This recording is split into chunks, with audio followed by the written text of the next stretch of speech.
What's going on, friends? It's Anton Daniels, and I gotta have a conversation with you guys about Teach Henley because you see how the sun is hitting me. This is no finesse, no makeup, no filters, no none of that. This is 100% Teach Henley.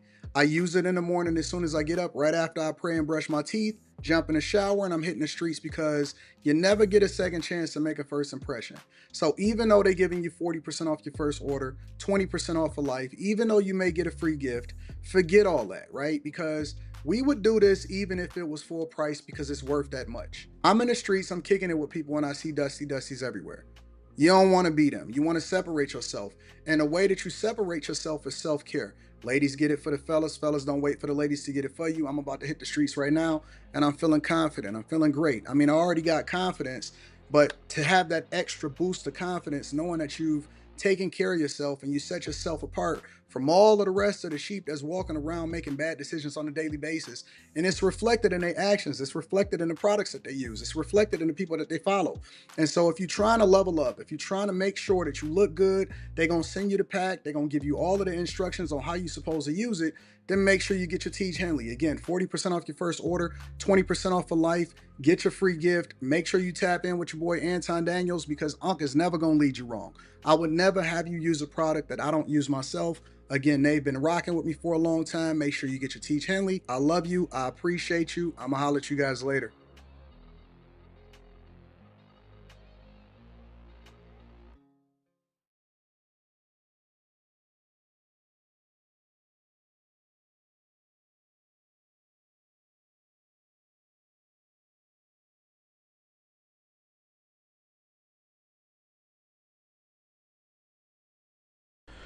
What's going on is Anton from AntonDaniels.com. I appreciate you guys for continuing to rock with me. Thank you for tuning in for another edition of the Millionaire Morning Show. I am your host, Anton Daniels. What up, what up, what up, what up, what up? What's going on to my friends and family in the building? I appreciate y'all for continuing to rock with me. Thank you for tuning in for another edition of the Millionaire Morning Show. I am your host, Anton Daniels. What's going on, friends and family? Yeah. Yeah. So much happening all around us. So much happening all around us. What's going on, friends? How y'all feel? Tabby says, hey, Anton, I missed you. I missed you too, Tabby. I missed you too. Almost didn't recognize me without the glasses. Well, let me go ahead and remedy that.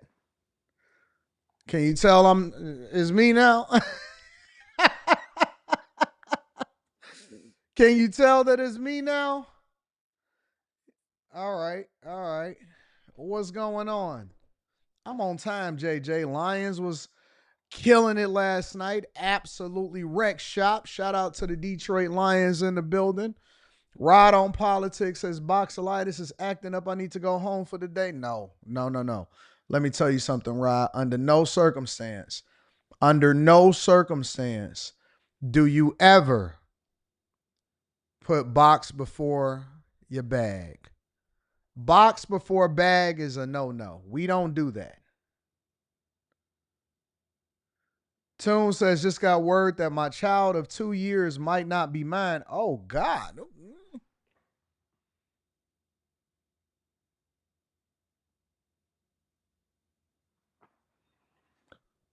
What are y'all against when it comes to DNA testing at birth? What are y'all against? What is up with DNA testing at birth being rejected? Why is that not a thing? Why I was about to talk about box before the bag, but I want to talk about DNA. Jesus. Ooh wee. Oh wee. Oh my. Oh my. Prayers up for you, big dog. Prayers up. Lord, be with him. See, the thing about prayer is that it doesn't change what already is. So it's no point in me praying that it's your child. What I am going to pray is that you make the right decision once you find out whether it is or it's not your child. That's what I'm going to say.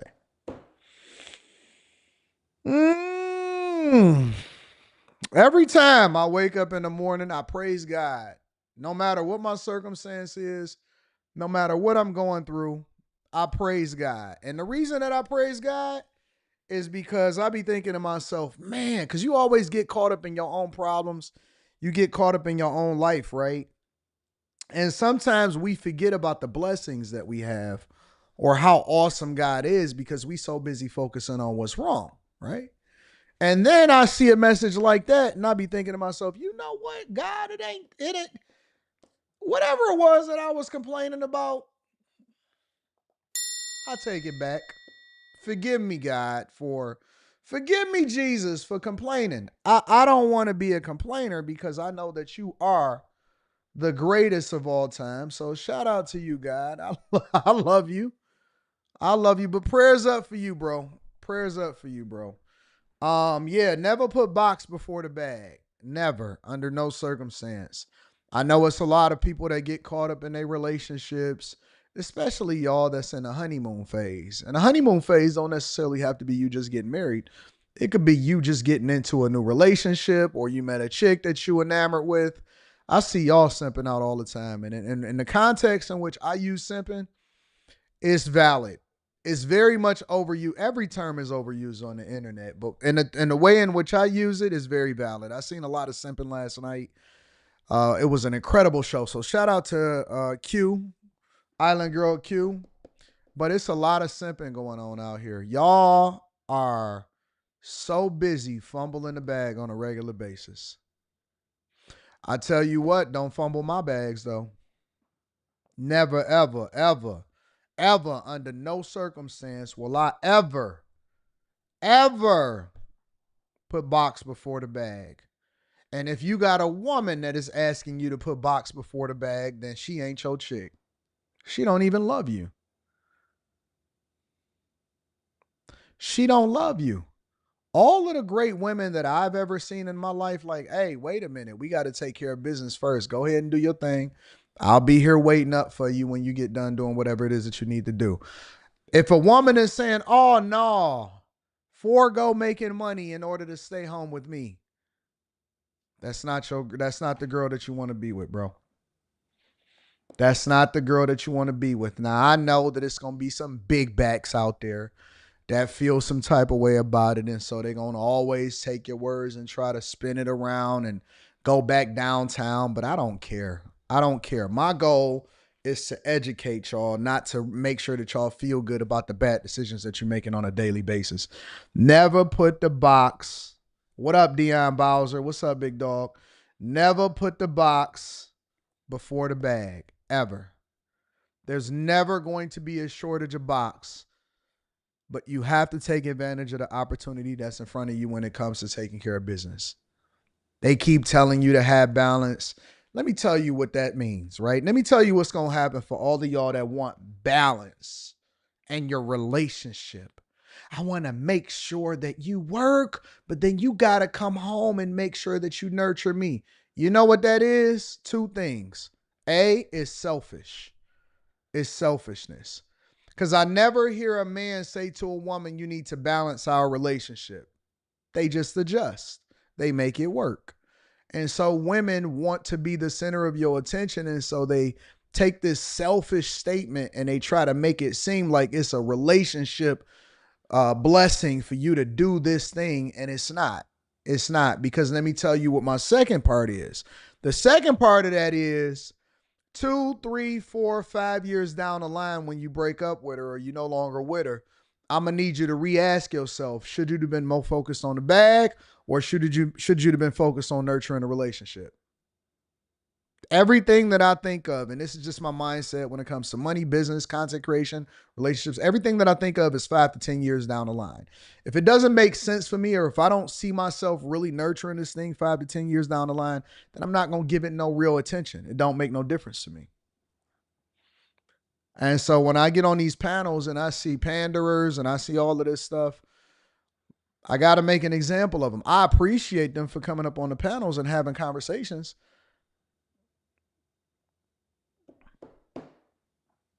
But I got to make an example of it. Somebody said, AD, chicks is out here lying on your name. We don't worry about it. We don't care about that. When the last time that we was focused on rumors? When the last time we was focused on narratives? Either we on truth or we not. Real G's don't focus on that. Real G's focus on moving in truth and making sure that they continue to whenever you see things that try to just throw you off this and that, you got to realize that that's a distraction. I'm an OG in this YouTube game. When y'all first discovered me in these spaces, I was an OG in this YouTube game.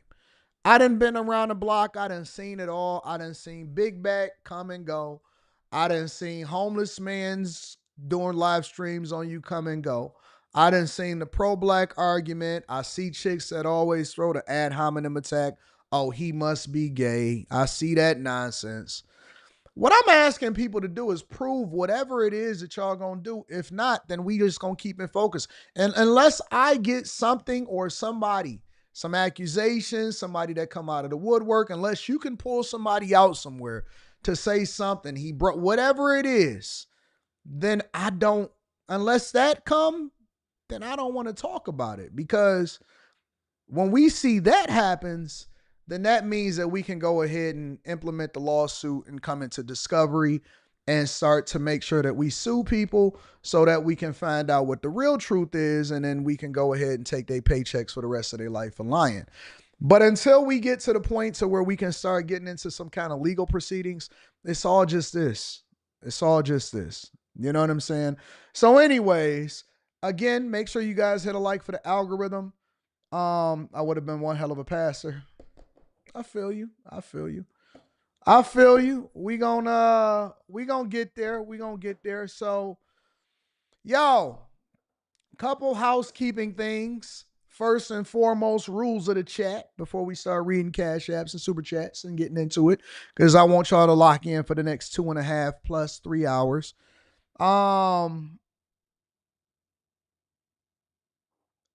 Rules of the chat.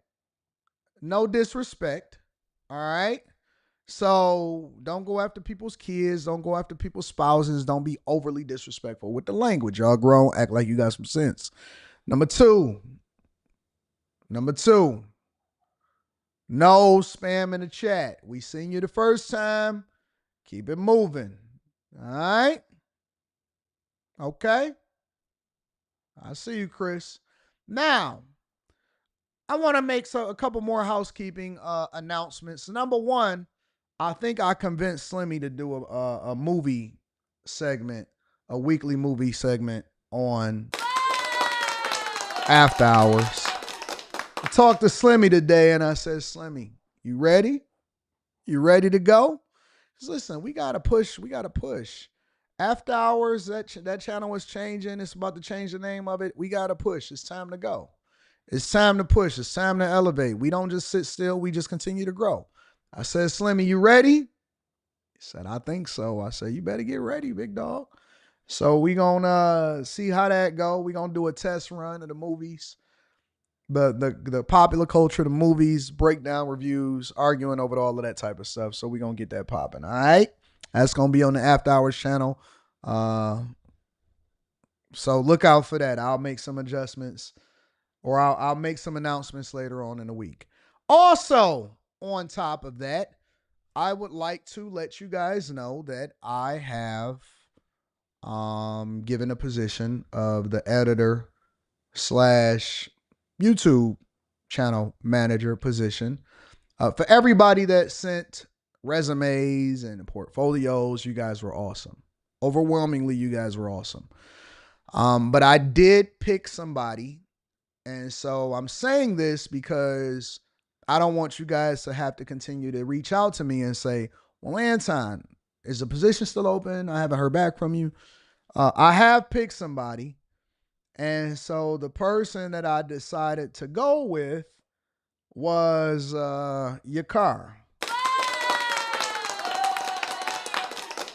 So shout out to Yakar.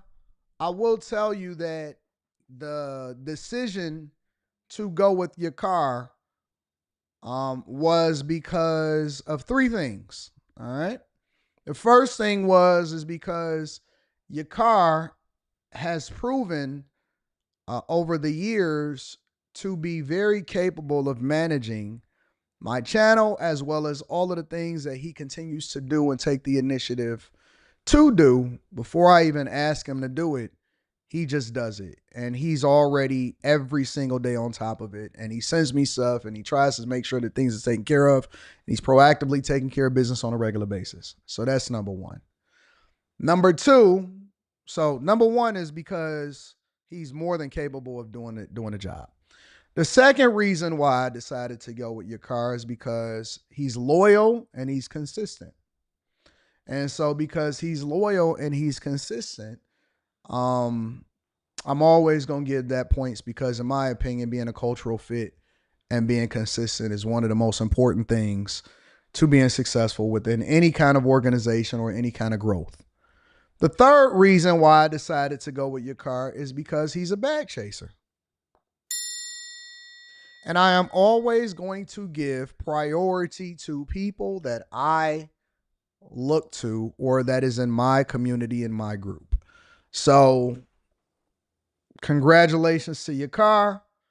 I appreciate you. He's been a phenomenal value add, as the rest of the people that I work with, even when it comes to just being online, the Carries, the Mikas, the Molly's, kicked it with Molly a little bit, Kim, Quentin, Slimmy, Island Girl Q, everybody that be digging in my pockets.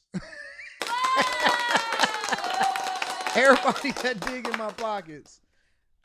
They were all discovered organically and they all just authentically rock with me way before I ever even asked them to contribute to anything that I got going on. So I just want to say shout out to all of y'all. Congratulations to your car. Looking forward to continuing to work with you. And so, yeah, that's that. So just trying to make sure that y'all understand that for me, I just want to continue to grow. And then more importantly, I want to continue to grow with the people that's going in the direction that I'm going in. So I got a lot of stuff that I'm working on. I got a lot of things that's happening outside of content creation and YouTube that I'm doing and that I'm building. I think I'm about to secure my first commercial property, which then I'll be building my first apartment building. And so that'll be a plus. I'm looking forward to sharing that with you guys over in the Bag Chasers and the Patreon. And we doing it 100% cash, like everything else. No financing, no community organizing, no crowdfunding. We just doing it 100% cash. Buying a land cash, building a building cash, and we looking to add to the team. So I'll continue to expand from content. I'll continue to expand in my businesses outside of content. If you guys want to continue to rock out with a group of people that's going in the direction that you're going in, make sure you tap into the Patreon. Link is in the description. And then Teach Henley. Thank you, Teach Henley, for continuing to rock with us. 40% off your first order, 20% off for life. And we just going to keep working. Pressure.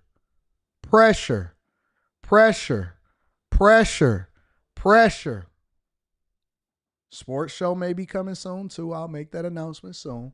Pressure. That's all I care about is pressure. We're going to keep on pressing. We're going to keep on working. We're going to keep on growing. And we're going to keep on divesting ourselves from the things around us that do not add value into our lives. Don't be distracted. Don't continue to get caught up in this nonsense. Focus. I'm focused. You should be focused. We should all be getting it together. We got a live stream coming up on the Patreon. Again, if you guys are not a part of it, but you want to join a group of people that's going in the direction that you're going in, you know where to hit us. Link is pinned to the top of the chat. And we just going to continue to rock out. All right. Housekeeping. We got well over 1,000 people, well over 1,500 people in the chat today, right now. And so now that we've reached the threshold, y'all ready to get started with the show? Again, congratulations to your car. And thank you guys for continuing to rock out with us and going in the direction that we going in. Daughter.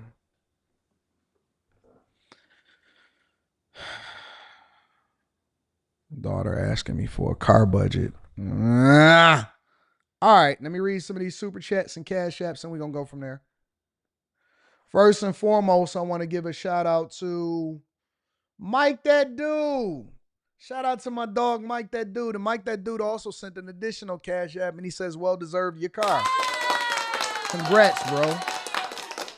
Congrats to your car. Shout out to Mike That Dude. Super dope. I want to read a couple of these super chats.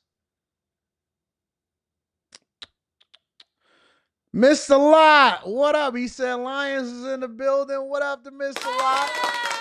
They whooped on Baltimore, didn't they? They did their thing. My dog Mr. Lot in the building. I might be at the next Lions game. Lex was cooking last night. She didn't say a whole lot, but when she spoke, she made it work, didn't she? Did y'all enjoy Lex last night on After Hours on the Q Show? Lex, thank you for coming on the show. Good morning, baby girl. Shout out to my girl, Lex. Curtis Taylor says last night was spicy. I don't be knowing what's going to happen. I just show up like everybody else to talk. Clay Display says bag before box is a no-brainer. Blueprint for success. Thank you, Anton. Facts. Demetrius says, what up? What are examples of situations where you'd sell a stock? How long would you wait for a company to recover from underperformance? I don't look at anything from an underperformance perspective. I look at it from a long-term perspective. So anytime that I'm investing in a stock, it's a 5 to 10 year play. Now, you got to remember, I dollar cost average. That means that every month I take a large chunk of money, and you can, nail this down to whatever your budget is. Dollar cost averaging is just basically automating the process of investing. I take a large chunk of money, I throw it into my brokerage account, and then I buy some stocks with it, right? Most of it, I buy some stocks with it. I try to stay about, I don't want to say the budgets no more because then people get a little bit anxious. I try to stay a little liquid, but every time that I dump something in, I tend to try to buy or increase my positions in certain companies that I'm already invested in. Examples of when I would sell stock is when I need to get a large chunk of money to invest in something else like real estate. That's pretty much it. If I'm stacking for a particular car, then I budget for it, but I still keep that money inside of my brokerage account. If I'm looking to make an investment or something comes across my desk, then that's when I'm staying liquid. And I kind of got a budget of what I'm planning to spend over the next 2 to 3 months as far as on a month-to-month basis, so that usually doesn't deviate.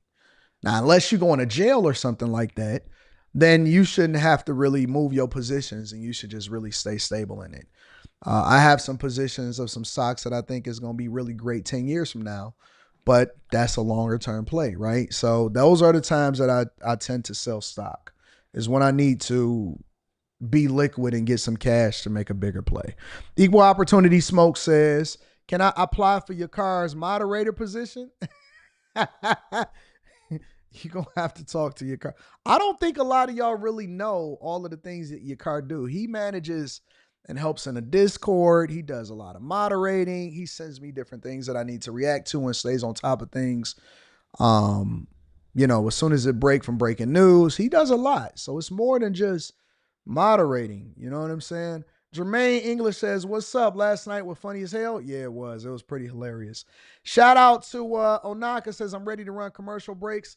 I have a warm, welcoming voice on standby. Okay. Really? All right. Well, we're going to figure that out. King Manasseh, what up, though? My boy, your car deserves everything. You see how we are over here, though, King Manasseh? We about to get started with the show. We got a lot to cover. We got to go over Jimmy Kimmel, Kamala Harris. We got a lot. David, they on his butt. The dude, the singer that they found the body inside of his stuff. But y'all see how we move over here? It's different. When people win, because first of all, we not keeping no money to ourselves. If we going to invest, we going to invest to the people around us. But when people win, or when people get an opportunity, or when people get another bag or something, we be celebrating each other. Ain't no haters, ain't no issues, ain't no problems, ain't no backbiting, ain't none of that. We just all friends and family, and we rocking out. Shout out to Joe Biden's touchy hands. It says, hey, Anton, Mayor Brandon Johnson and Umar Johnson are stuck in an elevator. What is the conversation? You got to do it. Peace and Pan-Africanism. Peace and Pan-Africanism. Hey, how you doing? Yeah, I'm Mayor Brandon Johnson of a dilapidated Chicago. Hey, my good brother, you know what? We are in the same position. Oh, and what is that, Mr. Umar Johnson? Because I got the Archdiocese praying for me. Well, I got black women, and I don't mess with snow bunnies. So, first of all, black women forever, snow bunnies never. Yeah. I'm pretty racist myself. So what I need is an investment in the FDBMG ABCDEFG Academy. Well, I'm not really sure that I could invest because Chicago was $1.15 billion in a hole. That's what I would think that the conversation would be like. But either way, I'm going to do my best to try to put it together. Shout out to the Prince of Pan-Africanism. We made a lot of money off of you. And shout out to Brandon Johnson. Certainly made a lot of money off of you. Anyways, y'all ready to get started with the show? Are y'all ready to get started with the show? Again, make sure y'all tap into the Patreon. Johnson & Johnson, worst combo ever. Patreon.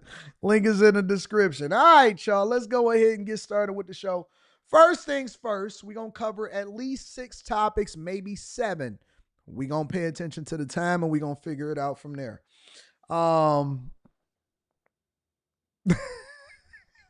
Yeah, that was on the spot. We just figured that out as we went. First things first is we want to talk about Jimmy Kimmel. All right, we're going to come right to the top of the show with the Kim dog. Jimmy Kimmel. So we have to make sure that we fully understand the context of this conversation when we talk about Jim Dog, all right? So Jimmy Kimmel, it was recently announced that tonight, on this Tuesday, if you're watching this on a clip and we clipped it up, then listen, you already know he's already on the air. But tonight, Jimmy Kimmel will be going live. He's back on the air, but with some caveats. We'll get there. Again, make sure y'all hit a like for the algorithm. Disney is bringing him back on the air tomorrow. ABC says in a statement that we made the decision last week to suspend production to avoid further inflaming a tense situation at an emotional moment. But now, after having thoughtful conversations with Jimmy, the ABC says we reached the decision to return the show on Tuesday. So Kimmel's getting back to work. Wow, Brian, that is significant, especially given that some of the players outside of Disney in a corporate setting, like Nexstar and Sinclair, they essentially have deals that allowed them to preempt his show, and that's part of the reason that it was suspended. Yeah. Do we know how they might react to this? We don't, and that becomes the big question now. Will these local station affiliates choose to air Jimmy Kimmel Live, or will they continue to protest the comedian, even though the network is bringing him back nationwide? We're going to talk about that tonight, DJ Retroactive. We're talking about that tonight on After Hours. I got you. I got it all. Trust me, we producing our butts off nowadays. ABC does gently chastise Kimmel in this statement. The statement says, quote, "The decision to suspend him, we made it because we felt some of the comments were ill-timed and thus insensitive." So they're very gently saying they disagreed with Kimmel last week, but obviously they're bringing him back as of tomorrow. And we don't know, obviously, all of the considerations that went into this, Brian. But I would say leaders, obviously, at ABC and Disney have had the benefit of a few days of feedback. Yeah, including from Disney employees who were very disturbed, including from Hollywood stars and showrunners, the kind of people Disney wants to work with, and from free speech groups, politicians, even some Republican politicians like Ted Cruz. We know the condemnation of Disney has been widespread.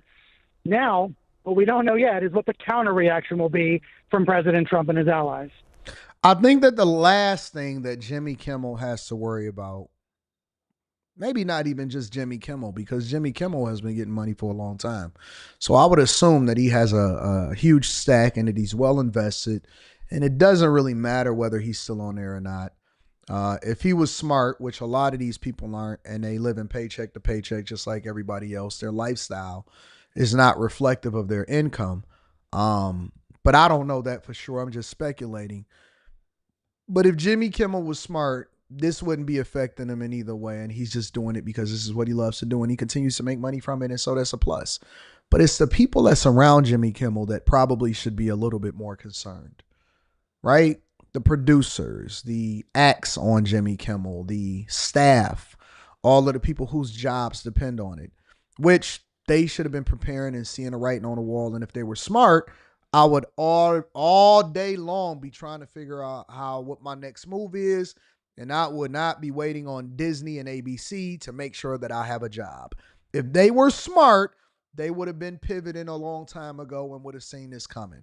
However, I don't think with the falling ratings, and if we just looking at it from a business perspective, the fact that streaming services, Netflix, YouTube, alternative forms of entertainment is taking over and late night TV show is dying anyway, in addition to the fact that he's just really not that funny to me, I would assume that Disney is not looking to renew Jimmy Kimmel's contract once it's up.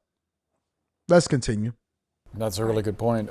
Brian, please stand by. Terry, your reaction to this news? It's great news. It's great news. And I think you're absolutely right, and Brian is absolutely right. This was a community standing up for the rights of Jimmy Kimmel and all people who speak in public, entertainers and we're journalists and all of them. And it worked, at least with the head of Disney. And it makes good sense because they would have won in court. One thing that gets lost in this, you do not lose your First Amendment rights because you have a broadcast license. Supreme Court has been clear on this. The government cannot take your license because of speech they don't like. You were talking about, for whatever reason, and I don't know, we got these guys with gray hair, snow hairs, and nice suits on the internet and online and on CNN and on national TV. And it's almost like, you know what I want y'all to figure out? You know what I want y'all to realize one day? I want y'all to stop doubting yourself. I want you to stop doubting yourself. Why am I saying that? Because you guys think that just because they are on a bigger network, or they are on national TV, or they are older, or they may be white or something like that, that they automatically know what they're talking about. And I will tell you that they don't. And if you start to challenge yourself, you'll realize that you may be a lot smarter than these people, depending on what the subject is, because it is very clear to me that your First Amendment rights and freedom of speech does not absolve you from freedom from consequences. And so freedom of speech does not mean that you cannot get fired if it does not align with the direction of your employer. Now, whatever contract details that they may have, that may be a bigger issue, right? His contract could be guaranteed for the next 2 to 3 more years or whatever, right? He could get a payout regardless of whether he's on air or not. There's a lot more to it than just that. But the reality is that most places or most people are at-will employees. If you don't perform, if your numbers is not good enough or whatever, then they can remove you on air. If they don't like what you said because it doesn't align with the ethos that come along with what it is that they got going on, they can remove you from on air. Katharine Graham, when the news broke. And these are the considerations of these bigger companies about how they're going to handle this and how they're going to think about it. They do have the benefit of some history as they do consider these moves. Right. Well, Katharine Graham, when Nixon threatened to take her FCC, the Washington Post FCC licenses, they had some local stations. It was a main source of income. She published them anyway. She said, forget about it. And that kind of corporate courage is rare, especially in the face of an administration that exceeds by many orders of magnitude any other presidency trying to silence speech it doesn't like. If we still have Brian, I want to go back to him because one of the interesting bits of reporting that we got over the last few days was that Kimmel was actually preparing a monologue that would up the ante against some of the feedback that he got from the Trump administration. I mean, can you imagine, Brian, what might be formulating in terms of a response when he gets back on the air? Right. Kimmel wanted to defend himself. So now Tuesday night's monologue becomes even more interesting. What he will be critical, and it might affect what local stations decide to do going forward. Yeah, certainly will. I want to know what you think, Terry, about just sort of the moment that we are in when it comes to free speech. And I also want to play a moment from the White House press briefing today. This was a correspondent for Turning Point USA Frontline, associated with the group that Charlie Kirk founded, who asked the White House press secretary what her message is to Americans who are too afraid to express their beliefs. Here's a brief part of what. I'm going to get into that in a separate video on the Anton Daniels channel, Kirsten. Caroline Levitt said. We have a right to free speech in this country. The president supports it. It is protected by our beautiful Constitution. And Americans should not cower in fear. They should rise up in courage to continue speaking the truth. What do you think about what you're hearing from the White House there as we just get this news that Jimmy Kimmel will return to air tomorrow night? Right. Well, see what the White House says. Everybody should speak up except the ones that the president doesn't like. He just barked at my former colleague, Jonathan Karl. Maybe we'll come after you because I don't like the content of your news coverage. All of this is bedrock First Amendment rights that we all have. And I think they've overreached here. Most Americans, even many who support President Trump, did not like the kind of gangster talk that the head of the FCC said, you can do this the easy way, you can do it the hard way. And they understand how precious this right is, even for people that they disagree strongly with. There's good common sense about our First Amendment rights, and I think Trump is running up against that. Yeah. I don't think that this has anything to do with Trump whatsoever at all. I would argue that the people that are actually protesting, whether or not it's online or whatever, I would argue that most of those people don't even watch Jimmy Kimmel. I would argue that most of those people are not staying up late at night to watch Jimmy Kimmel.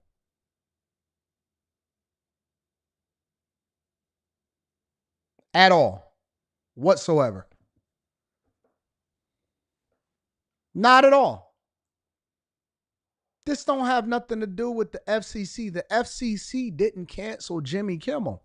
As a matter of fact, not only did the FCC not play a role in canceling Jimmy Kimmel, even with him coming back online, several different media outlets, including the Wall Street Journal, is reporting that Sinclair and Nexstar will not air Jimmy Kimmel's late night return once he goes back on air tonight. Now, I don't know how long that's going to last. I don't know if this is permanent, but according to reports, Jimmy Kimmel's late night show will resume broadcasting on ABC Tuesday. Disney said days after it pulled the show indefinitely during controversy over the host's remarks about the killing of conservative activist Charlie Kirk. Broadcasters Nexstar and Sinclair, which combined own and operate over 60 ABC affiliates that reach 22% of U.S. households, said they still planned to replace Kimmel's show with news programming starting Tuesday night.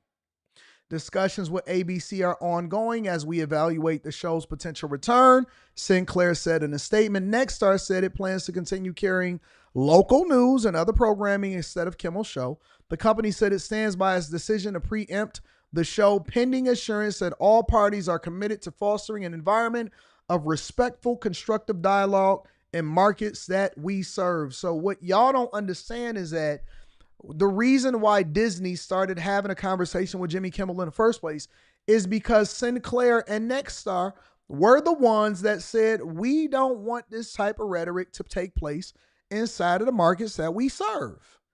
Trump then said, I don't rock with Jimmy Kimmel anyway, and so he's a hack, he's trash, and I'm glad that's what's happening to him is happening to him.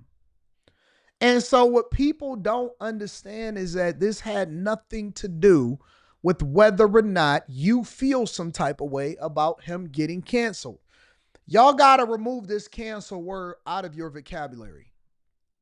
When you are a partner with a network, or if you are a partner with a company, or if you work for a company, or if you have a boss, you are subjected to the terms by which they deem necessary in order to continue to work with them.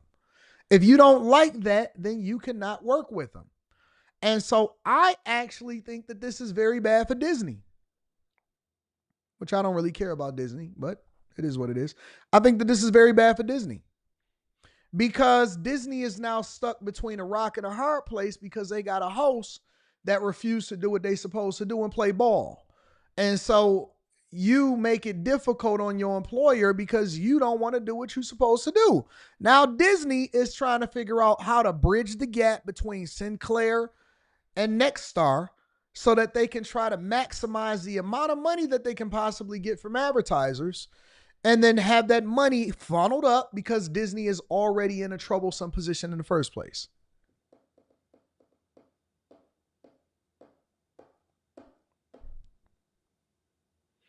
People that don't know business speaking on situations that is completely business related. I was having this conversation on After Hours last Tuesday or Wednesday.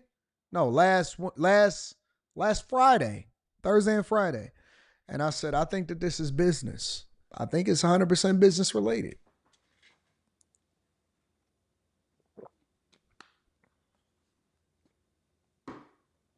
I agree, Dean Murray. He says sounds like an opportunity to cut losses. I agree. I agree. Late night TV is dying. Small local news shows are dying. You know who is continuing to rise up? You know who continuing to rise up? People like me, streamers, independent creators that then partner with companies that want to sponsor their shows. YouTube is the biggest platform. And it's so funny because I remember when people used to say stuff like, oh, you just a YouTuber. Oh, YouTube. They just on YouTube and stuff like that. Now you got everybody and their mama trying to start a podcast. It's us. It's us. It's the creators. It's the people that stood tall, that stayed 10 tones down. They built their own platform from the ground up. They got it out the mud. We the next wave. I mean, for God's sakes, Michelle Obama is on YouTube. It's us. We got staff. We got people that work for us. We got big production studios. We got everything that we need. And we continue to reinvest in ourselves. And we in the streets. And we out grinding people. It's us. And if you don't think that the Disneys and all of these other places is aware of this and that they're trying to adjust while at the same time serve the audience that they currently have, then you lost in the sauce. You are absolutely lost in the sauce. Joe Walker, the video has already been played. Okay? If you go over to it, you can actually see us at the end of the video. So there's no more video to be played. Hey, listen. Expand your attention span, big dog. Expand your attention span. The video has already been played. All right? Make sure you guys hit a like for the algorithm, subscribe to the channel, and turn on your notifications. I want to dig into Kamala Harris next. All right? Let me read this super chat really quickly. Deidre said, AD, my client asked about paying cash for land. Your debt-free advice hit me, but job's on the line. So I said the loan. I had to secure the bag. Sorry. Hey, listen, do whatever it is that you feel like you need to do. What I do, Deidre, is I put out the information and I allow for you to compare and contrast so that you can make the decision for yourself. All right. Congratulations to everybody, all of the new bag chasers. I've seen a lot of y'all signed up. Shout out to the new bag chasers. Let's continue on with the show. Hey, listen, everybody got a decision to make, and as long as you're willing to live with the decision, do your thing. Do your thing. Let's talk about Cam. I would like to get into a little bit of Cam conversation, if you don't mind. Can we get into Cam a little bit? Cam is on a book tour. She's on a book tour. Well, maybe not a book tour. I would say more or less a book promotional run. Cam is on a promotional run for her book called 107 Days. I don't personally plan to pick it up and read it. She probably didn't really write it based off of what I've seen on the campaign trail. You can't convince me that she can write a book at all. So either it was OpenAI, ChatGPT, Gemini, some writer, something like that. But she basically has come out with a book that details her 107 days running for president of the United States of America. That's not the interesting part, right? The interesting part that we want to have a conversation about is the people that she's throwing under the bus. Now, do I think that Kamala Harris is going to get to the back? Absolutely. And I'm no hater. Let's be clear. I'm no hater. I don't care if you're Democrat, Republican. I don't care if you like girls, if you like boys. I don't care what you like. I don't care what you do. I don't care what your political affiliations are. I'm no hater. I am a fan of bag chasers. And as a matter of fact, I can separate how I feel about you politically from your ability to be able to finesse a check, you know? And so because I'm no hater, I am very much interested in what she's doing in order to secure this bag, meaning that she probably got that advance. That publisher was like, hey, I got these couple $1 million for you, Kamala. She said, okay. Me and Dougie, we okay with that. And so the book publisher was like, so listen, we don't want to hear any more of your boring collard greens in the bathtub stories or fake stories about how your mother was really into the middle class and you had a aunt that was a business owner and she was living up under you guys, and so you're familiar with the business class. They don't want to hear that nonsense. They want to know who you gonna throw under the bus so that they can forward an excerpt over to all of the different people that's gonna read it. Then they want all of the politicians to react to it, and then they want you to torpedo your potential next career and possibly running for president of the United States of America by releasing his book. And so she did what she was being paid to do, because they all paid actors. She did what she was being paid to do. Get your bag, baby girl. I'm not tripping about it. But we're going to spend a little bit of time, just a little bit of time, talking about the repercussions and who she decided to throw under the bus. And the first person is no other than her former boss, former President Joe Biden.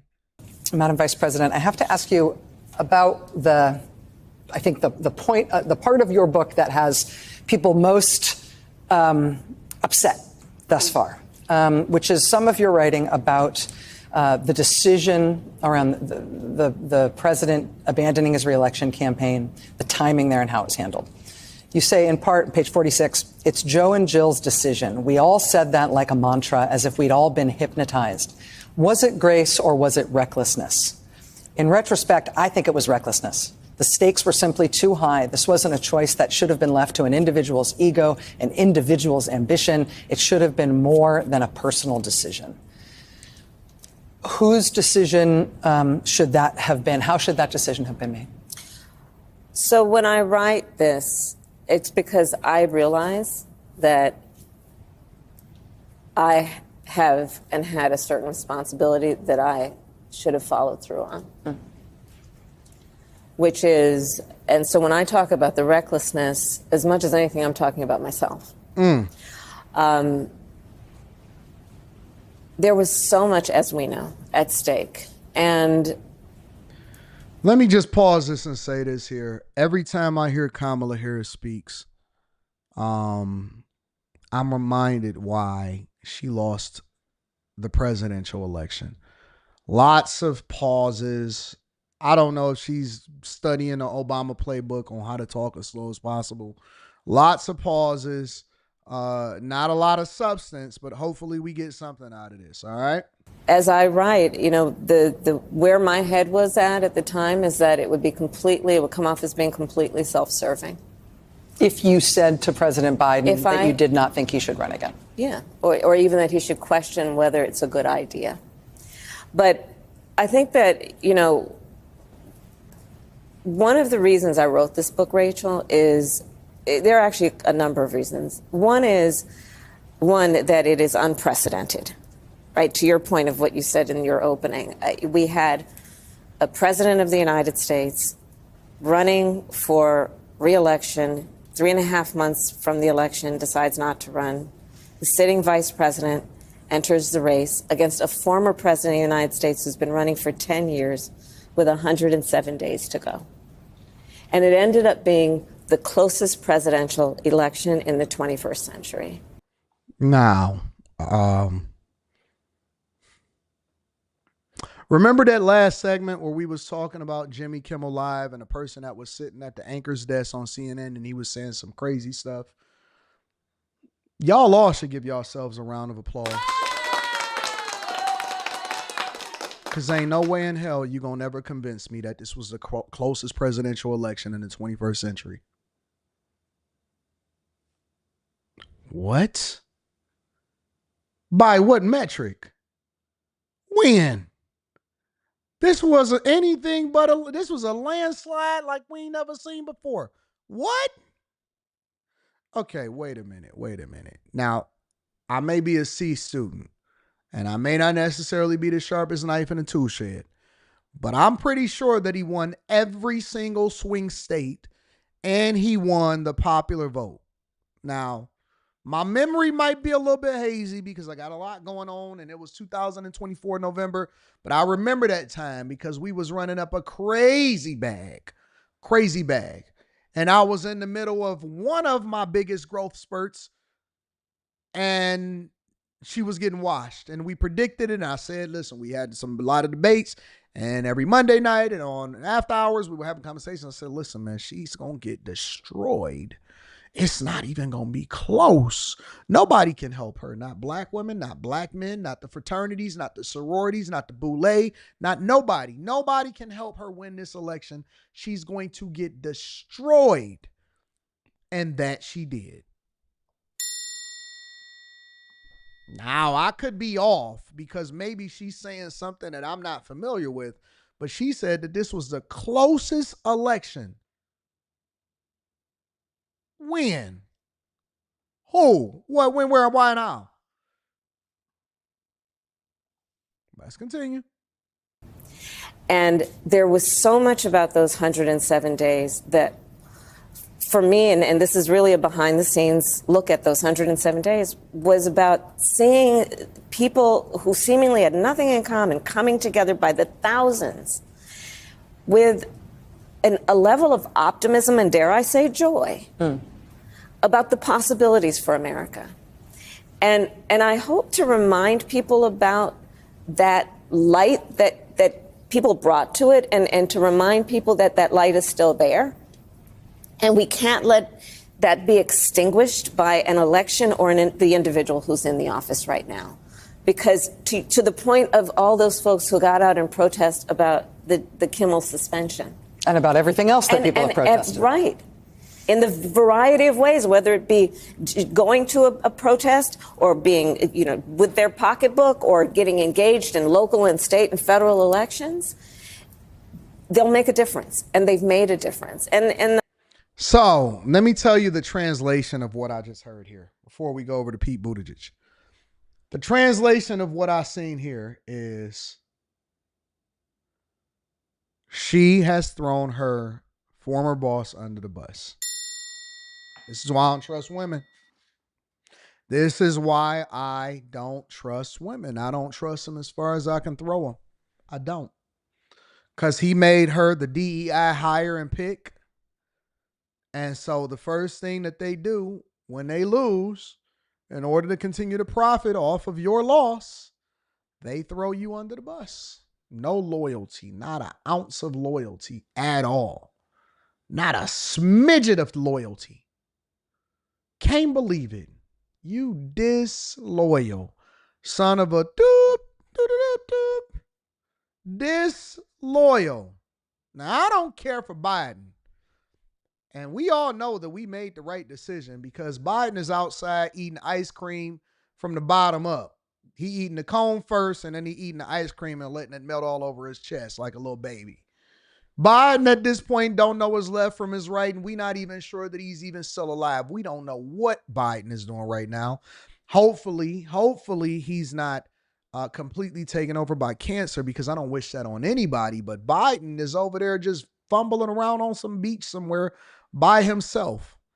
Imagine if we'd had Biden inside of office right now. Even worse, imagine we had Kamala Harris. We don't even know who was controlling it. If you're trying to sell me on the idea that it was Biden and Jill Harris alone's decision to make him run for president of the United States of America, I will tell you that you are a bold-faced lie. And the decision is never just based off of one singular person's, even if you are the president of the United States of America, unless you may be Trump, one singular person's decision. They all had a family meeting. Even Laura Trump came in on an interview, and she said, listen, he sat us down and he asked us all what it is that we look at, what we think about him running for president. Like, it's always a consideration of other people's opinions as to whether or not you are going to run and do the things that you're going to do, because you affect everybody else. There's no way that you're going to convince me that Biden was even in his right mind to make that decision himself. He shouldn't have been president the first time. He was too old. That's why he was getting lost inside of the Amazon, and they was taking pictures without him. And we was joking the whole time as a Secret Service to continue to try to keep him on track to get on the plane. But that's not all, folks. She also talked about Pete. Yep, she talked about Pete. And she said that Pete was just a little too gay to be the vice president of the United States of America. At least that's what my interpretation of it was. Let me ask you a politics question. I mentioned in the intro tonight that you say in the book really bluntly that your personal first choice for your running mate would have been Pete Buttigieg, and you praise him effusively.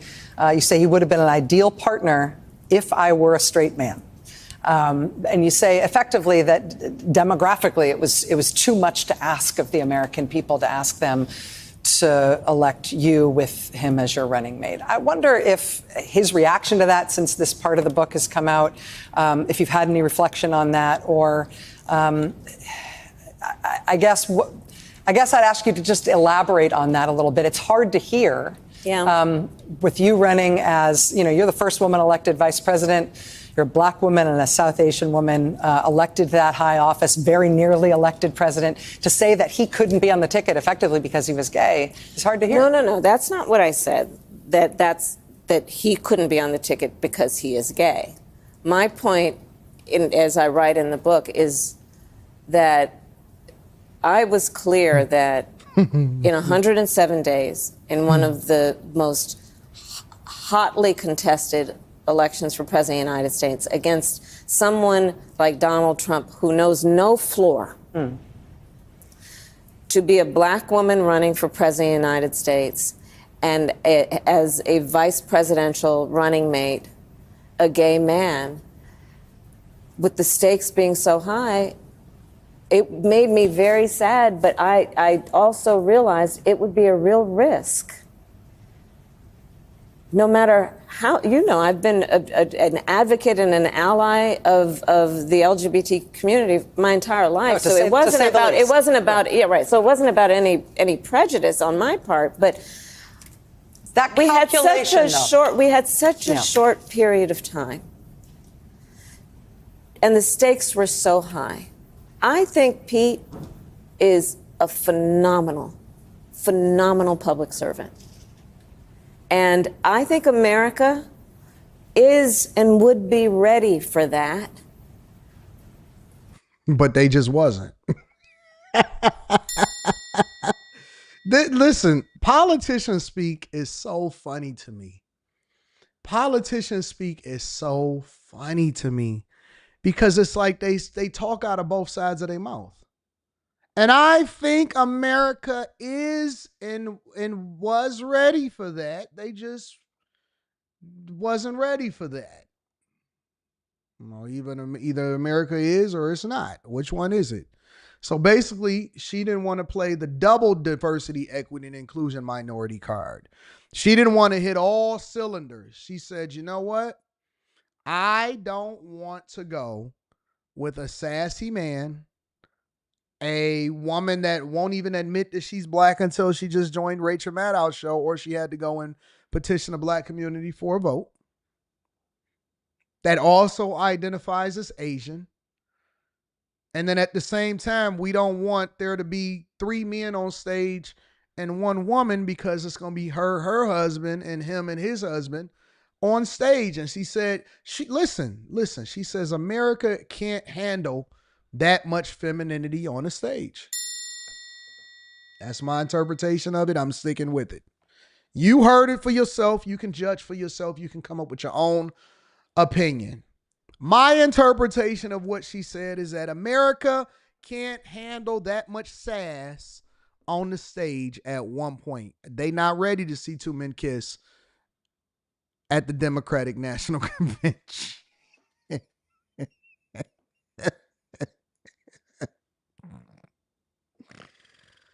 They not ready to see that. They not ready to see it. Listen, you may think that we've grown, but we not.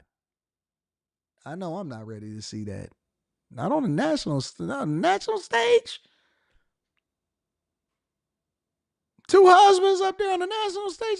I'm not ready for that. Personally, I think you should be able to do whatever it is that you want to do inside of your household. But I'm personally, I'm not ready for all of that femininity on the stage. I'm just not.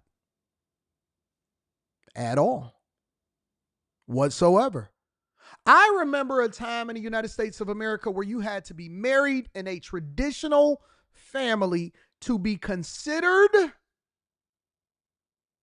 for president of the United States of America.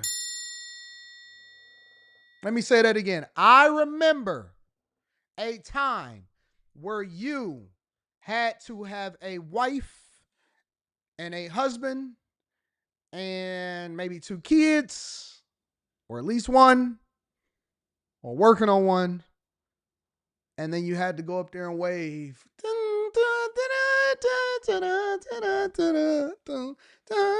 Because America had to see themselves in you. So if you're telling me that that's what we are ready for, then you telling me that we just became a bunch of weirdos inside of this country.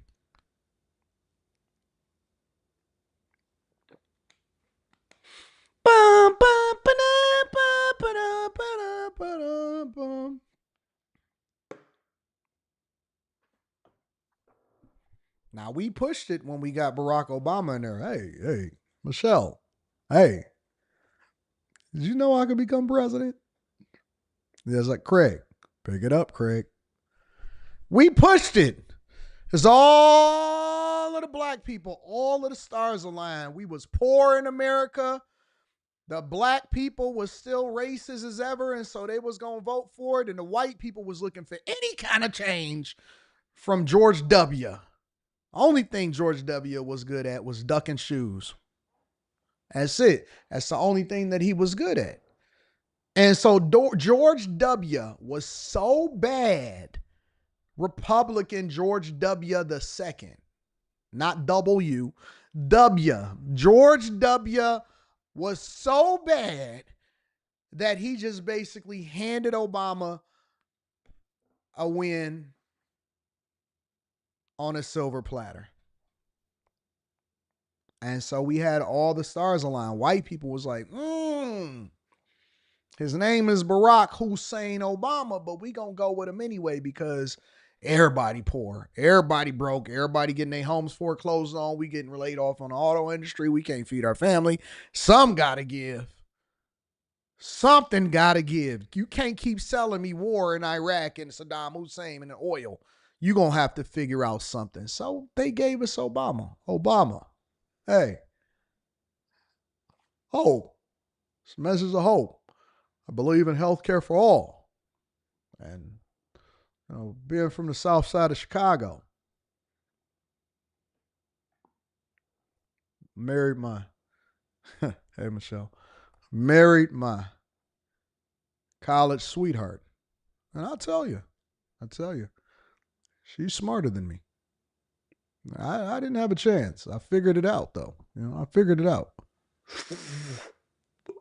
And all the ladies said, "Oh my God, he's so cool. Look at him walking in his mom jeans. Oh, he's America's president. He is the personification of this country unifying together." It's a message of hope. Hope from a father that has us believing in change. Because we can't keep going down this path. We have to change our ways. And the only way we can do that is get over our racial bias, start focusing on what's best for America. By the time he got out of office, he was like, "We love." When he first got in office, he said, marriage was supposed to be between a man and a woman. There's no law that can change that. There's no law on the books. It's not even something that you guys should be concerned with. The Republicans say, "Hey, no, man, he gonna bring in his sassy agenda." Stop. The laws on the book says that marriage is between a husband and a wife. Look at me and Michelle. By the time he got out of office, he was like, "We need to put these trans books in children's schools."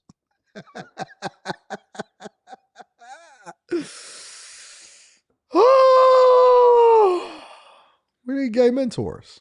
We're your sons. They need gay mentors.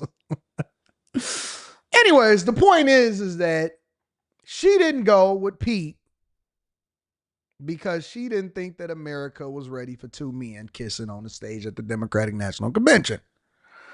The reality is this. We still ain't ready for none of that. So, A, she was right, but B, then she went with Tim Walz. Tampon Tim. She went with the guy with stolen valor that decided to put tampons inside of women's bathrooms or men's bathrooms. So she might as well have went with Pete, in my personal opinion. But when I had to make that decision with 2 weeks to go, and maybe I was being too cautious. I'll let our friends, we should all talk about that. Maybe I was. But that's the decision I made. And I, as with everything else in the book, I'm being very candid about that. Yeah. With a great deal of sadness about also the fact that it might have been a risk. Will you consider running in 2028? That's not my focus right now. I know it's not my focus at all. I know it really isn't. I'm just going to. Yeah. Well, I know you're not considering it now, but are you saying, when you said you're not going to run for governor of California? Correct. Were you saying you are never going to run for anything ever again, or were you just saying I'm not going to run for that office right now? That was the decision before me, and I made the decision not to run for governor of California. By the way, there are a lot of great candidates running, and I love my state, and we want somebody to definitely follow in the footsteps of Gavin in terms of standing up and understanding the power that California has to stand up to what we're saying in D.C. Why don't they ever just answer the question, bro? Hey, I'm not sure if that's what I want to do right now, so what I decided to do is write a book so I can run up a bag. In the meantime, so I can determine whether or not I want to run for president of the United States of America in 2028. I just don't want it off the table. I'm not really feeling it, but I don't want it off the table yet. They always word salad in their way through the conversation. Anyways, make sure you guys hit a like for the algorithm, subscribe to the channel, and turn on your notifications. Let me go ahead and read some of these super chats. And then I want to move over to Los Angeles. So the pathway of the show is going to be, we're going to go to Los Angeles because I want to address Gavin Newsom, sign a legislation saying that ICE agents can't wear masks. Then we're going to go over to singer David, basically canceling the tour because obviously y'all know I've been covering it because they found the remains of an underage girl that he was allegedly dating inside of his car. And then I am thinking about heading over to More Americans is Living Van Life because we got to get to the money. And then maybe after that, More on H-1B visas from Chase CEO Jamie Dimon. Or maybe we'll do the HBC H-1B visas from Jamie Dimon, his take on it, and then we'll go over to Americans Doing Van Life last. But that's the lineup of the show. So in the meantime, we're going to head over to California right after this. Again, make sure you hit a like for the algorithm, subscribe to the channel, and turn on your notifications. Shadow Dragon TV says, watched your AI video on Patreon yesterday. It was egregiously informative. Will you be doing more videos about it? Looking to learn more? I am. I have a new AI live stream that I'm planning on showing you guys and some new findings and some new strategies that y'all can use in order to leverage it effectively. It was crazy, wasn't it, though? Man, if people are not a part of the Patreon, it's crazy how y'all not getting all of this information. Too much sauce. Equal Opportunity Smoke says, she thought Pete Buttigieg was the answer. Lex, please, turn off the lights. Y'all know about that? Because all she want to do is lights, please, turn off the lights. And now and then it seems so right.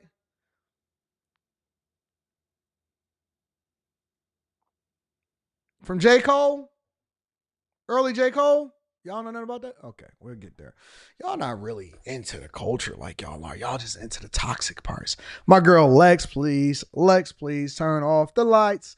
Men will always hold power because women are not equipped for a world without patriarchy. Men run the world, women run their mouths. Facts. Man, Lex, you was over there cooking last night. I said, of all of the people I'm focused on, Lex was over there cooking. She calmly cooked.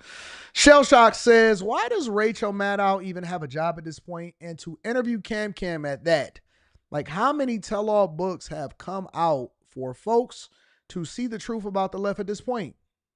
Facts. I agree. King to all says, eating ice cream from the bottom up is...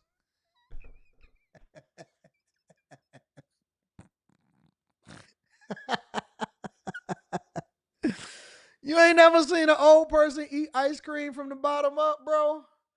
Man, listen, bro. All of my jokes come from real life situations. Now, usually I would imitate something like that, but I'm not imitating that because it's going to look like something else.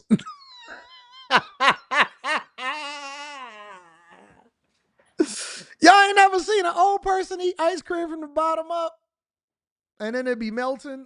I know you can't imitate that because that's gonna look crazy. Especially if you use a prop or something and you start imitating. Nah, you don't want to do that. You don't want to do. You don't want. That's not something that you want to imitate. You want to keep that out the imitation loop. Usually I do an improv imitation of something. But that's not what you want to. You don't want to imitate eating ice cream from the bottom up. That's going to look crazy. Nah, that's going to really look crazy. Like, what is Anton doing on the live stream?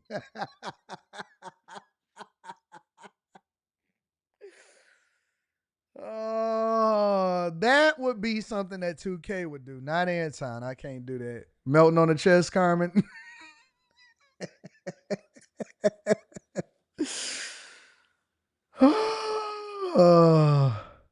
You can't play a man's game as a woman, AD. I feel you, Lex. I feel you. Couldn't see her in a room with the world leaders with that type of vocabulary. Too many ums and blank thoughts. That's not what they ready for. I agree. They call me Mr. Bibbs in the building. Shout out to Mr. Bibbs. Says, just saying, what up, though? What up, Mr. Bibbs? That made your birthday today even better. Shout out to happy birthday, Chef DC. Oh, man. Happy birthday, big dog. Happy birthday. Yeah. Yeah. All right, y'all. I'm going to continue to read Super Chats throughout the show. I want to let y'all know that it's not required, but it's just something that I appreciate. Thank you to everybody that continues to hold me down. Let's continue on with the show. What we at? 3? Let's go 3. Gavin Newsom decides that he wants to fight back against Trump's raids by signing legislation to try to ban ICE agents and HSI officers from covering their faces. Check it out. Signing a bill, the first in the nation, saying enough. But first, Governor Newsom signing a slew of bills into law targeting. What was that? Chucky's signature? What was that? Baby signature? What is that nonsense? What is that even on a postcard? You know, honestly, I don't even take this guy seriously. I genuinely don't take Gavin Newsom serious. He is not even real to me. The only thing real is the fact that he's running California into the ground. Have y'all seen California's budget deficit? It's insane. Look at that. Look at that scribble scrabble baby man signature. But first, Governor Newsom signing a slew of bills into law targeting how immigration raids are being handled across California. Good evening to you. I'm Susan Hirosuna. The governor in Los Angeles today to sign a package of new laws restricting immigration enforcement practices in the state. Fox 11's Nick Garcia explains what the laws will do and why the governor says they're necessary. It's AB 49. Let's just sign the law. Governor Gavin Newsom at Miguel Contreras High School in LA's Westlake neighborhood Saturday, signing 5 new bills into law, targeting the practices of ICE, which he called a private police force. And I say private because increasingly it appears to many of us that they have sworn an oath to Donald Trump, not the Constitution. 4 of the new laws effective immediately. S5.E192 requires officers to visibly display identification. AB 49 requires agents to obtain a valid warrant and meet other requirements before entering a school. SB 98 requires schools to notify families and staff when ICE agents are nearby. And SB 81 reclassifies immigration status as protected medical information. There are certain fundamental principles in your immigration status is protected medical information. How, Sway?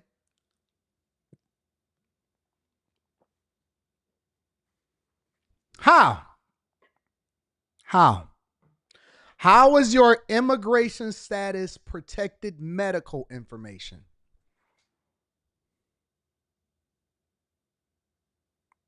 They care so much about people that are doing stuff illegally inside of this country. It's incredible. It's incredible. They care so much about. Cool. So you don't want us to go inside of the school without a warrant. That's cool. We just going to wait for you to walk outside the school. We got the school surrounded. Soon as you come, you got to come outside at some point. You got to come out of the school at some point. The janitor going to lock the doors and we just going to wait for you and it's just going to be right there. Okay, I got you, big dog. So if they run inside the school, I can't chase them down in school. Yeah, okay, we'll see about that. We'll see about that. This guy's crazy, bro. values that are at stake.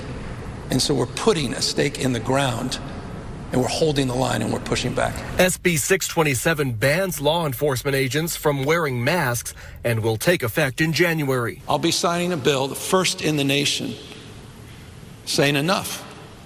To ICE, unmask. What are you afraid of? The governor joined by several elected officials, including Mayor Karen Bass. Oh, I know it's bad legislation right now. Look at that microphone. Look at that microphone. Give me the Karen Bass. Oh, so you want a matted afro that does not look like you actually care for yourself at all. And what color you want it? Burgundy-ish brown? Okay, I got you. You know why ICE agents started wearing masks? It wasn't because they are scared. It's because people have started doxing them. So now you have a governor that's looking to dox ICE agents,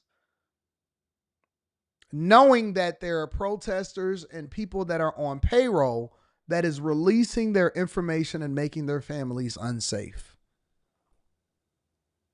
Here's my question. And then we're going to go over to Tom Homan's response. Who's going to stop him? Y'all can't even catch the criminals that y'all got. The majority of Los Angeles and overwhelmingly throughout California, y'all got a police officer shortage. You got a budget deficit, you got a police officer shortage, and I'm talking about thousands of police officers. You can't catch criminals. You can't even catch people that are doing sideshows in front of Crypto Arena. The police is scared to go out there and try to chase the criminals. And what you think that they're going to do? You think that they're going to stop the federal agent? What you think that they're going to pose? Hey, you don't have your mask down. I want to arrest you. This is all performative. And the minute that you Democrats and you liberals realize that your leaders actually don't even care anything about you, and the thing that they are spending their time doing is doing performative ceremonies so that they can get visibility for themselves and promotion for themselves, so that when they try to run for president of the United States of America, they're going to say something like, and I was the first legislator and I was the first governor to sign into motion that ICE agents and HSI officers have to not be able to wear masks, which they not going to not do in the first place. This is all performative. This is just wasting time. They're wasting time with performative legislation that will not be implemented and nobody is going to enforce it. And they all standing there when they could be doing something much greater, much better. They all just standing there, just wasting time.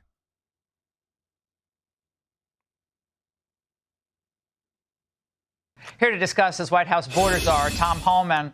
All right, Tom, what's your message to not having masks, Gavin Newsom, tonight? Well, good luck with that. You know, federal law always trumps. He couldn't even stop from laughing. He just started laughing like, yeah, good luck with that.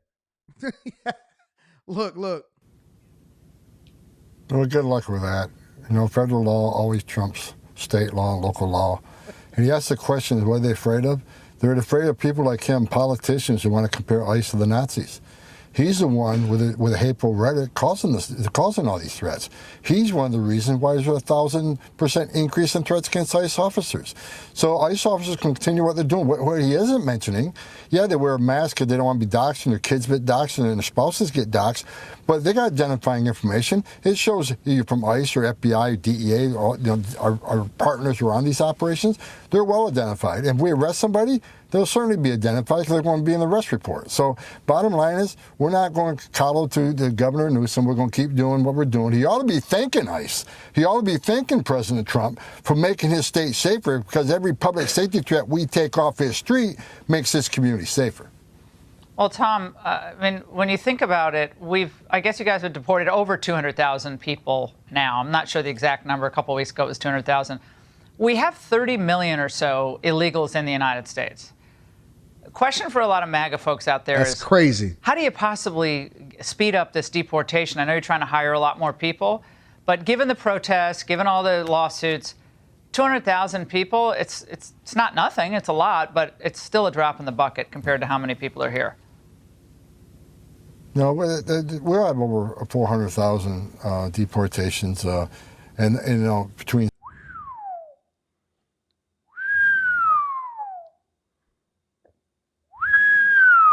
400,000 deportations. 400,000 deportations. And we only 3/4 of the way. We're not even a full 3/4 of the way into the year, are we? We're not even at a full 9 months yet. We should be at least, what, 600,000 pretty soon? CBP and ICE, and that's just since the president took office.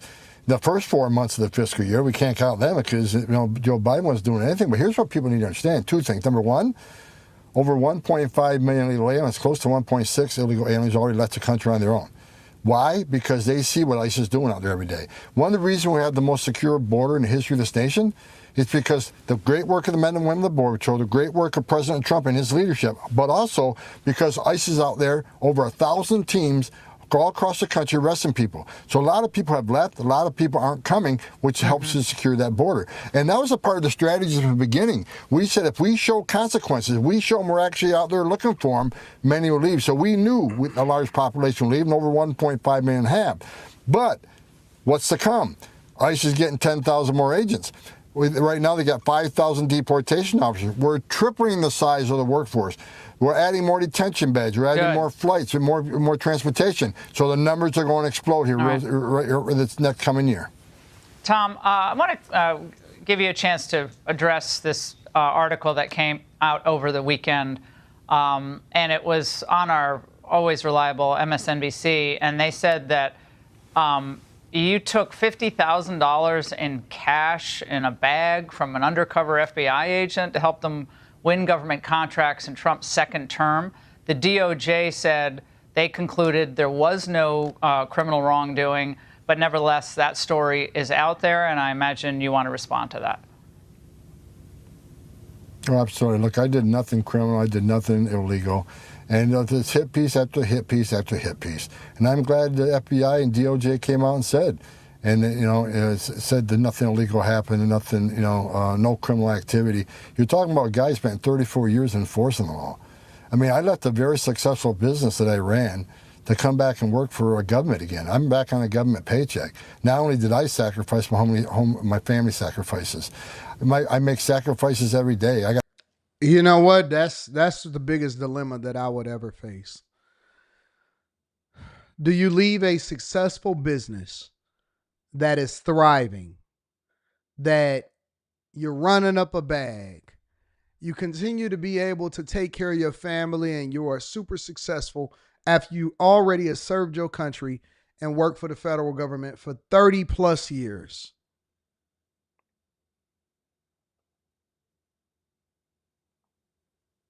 And actually come back to serve your country, because you got to give all of that up. You got to give up. Like, that's true listen, it ain't no more patriotism than a person leaving a bag behind so that they can continue to serve their country. That's the biggest form of patriotism, and that it is. That's what my dilemma would be. Hey, you know what? I ain't really trying to leave no bags left behind. You know how y'all say no man left behind? No bags left behind. No bags left behind. I got more death threats than anybody. I got a security team around me, but guess what? My kids don't. My wife don't. I mean, I haven't lived with my wife in months because I don't want her to be here right now with all the threats. So after all the sacrifices, after serving my nation for all these years, they want to come out and dirty me up. And it's not going to end. There's a hit piece on me every 2 weeks. But keep coming, because you know what? Tom Homan isn't going anywhere. Tom Homan isn't shutting up. And Tom Homan's going to keep doing what he's doing, because working with President Trump's the greatest honor of my life. We're making this country safer again every day, and we're going to keep doing it. So when y'all feel some type of way because somebody did a reaction video to you and now you want to cry, just know that Tom Homan, he's telling you right off the bat, listen, people do hit pieces on me every 2 weeks. People talk negative about me every 2 weeks. People are making death threats against my family every 2 weeks. Life is hard. Get a helmet. Life is hard. Get a helmet. Make sure you guys hit a like for the algorithm, subscribe to the channel, and turn on your notifications. Let me read some of these super chats, and then we will move on into the David dude.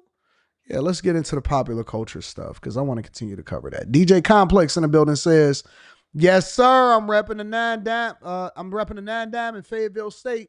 Shout out Fayetteville. Equal Opportunity Smoke says, reports. Feds response, I don't know any, Gavin. Facts. Mr. Lott says, come outside. We're not going to deport you. Come on out. Wherever you are. King Tual says, Karen Bass be looking like me. Antoine Fisher's mom. Karen Bass is the worst, bro. Just Incredible says, Newsom literally a supervillain at this point. Mr. Lott in the building. Some of these schools don't even let parents know about ringworm going around. That's a fact. So ain't nobody worried about that. They're going to continue to do whatever it is that they want to do. All right, let's really get into it, y'all. I want to get into this whole David situation. Man, it's so funny because I never even heard of this guy. I never heard of this weirdo until it was a body that was found in his trunk. And then when I went back and I went and listened to some of his music, not even listen to some of his music, when I went and seen the amount of views that he had on some of his videos, there were videos that had 250 million views. 250 million views on some of these songs and videos that he got online. And you threw it all away for an underage girl. Yeah, okay, you know what? I didn't know that this was going to happen. That's why I just paused it immediately. Send this dude to jail immediately. He did it. He did it. Usually, I am an innocent until proven guilty in a court of law type of person. He did it. He 100% did it. No doubt in my mind. It was him. Point him out of the lineup. Book him, Dano. Book him, Dano. He did it. I'm looking at him. Listen, you not Prince. A lot of y'all think, oh, y'all keep making excuses. Prince used to dress like this. No, listen, you not Prince. What happened to men? He got a woman's hairstyle, a wet set. He has a blouse on. He has women's dress pants that I see women wear that to work all the time. And then he got high heels on. Why? Why? Is that his stylist, or is that his publicist, or is that his assistant? Why does he have on all women's clothing?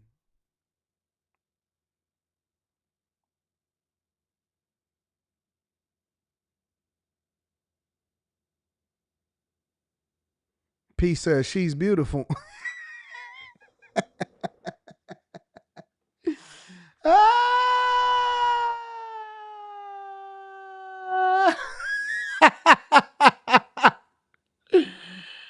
Oh my God. Did I see Will Smith's son? Yes, I seen that weirdo, man. Of course I seen that weirdo. Right here with a little smile. Singer David on the brink of major fame. And y'all better stop trying to blame the agenda. It's the agenda. It's the machine that made him do that. It's the sacrifices.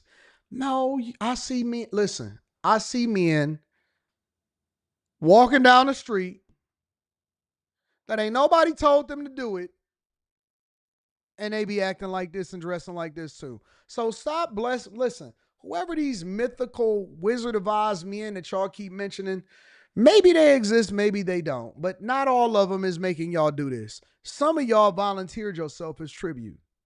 Some of y'all went and put on some heels and put on a blouse, and you went and got a wet set, and you stood in front of the crowd because you felt good about yourself and you felt like a girl.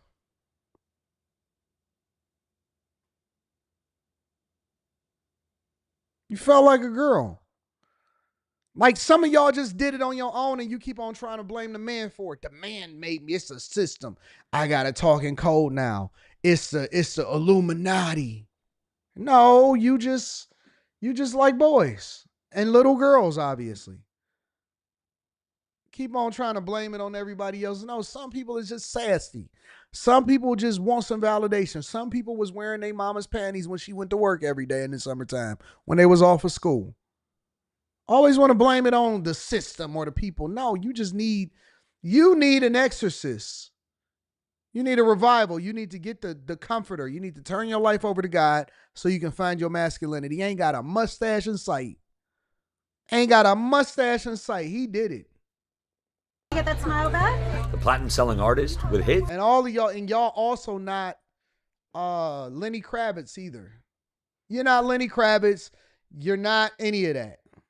Like Romantic Homicide. In the back of my mind, I kill you. And Here With Me. I don't care how long it takes. Embarking. She looked just like that little girl.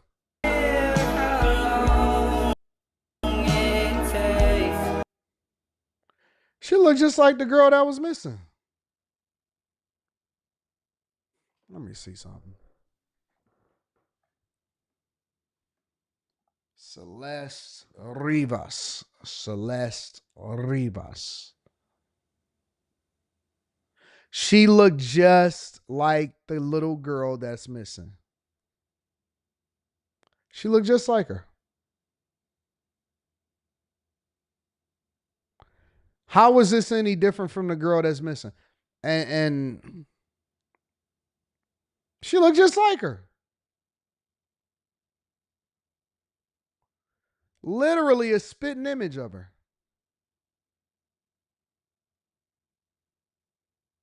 He did it. He did it. He did it. He 100% did it. Yep. It was him.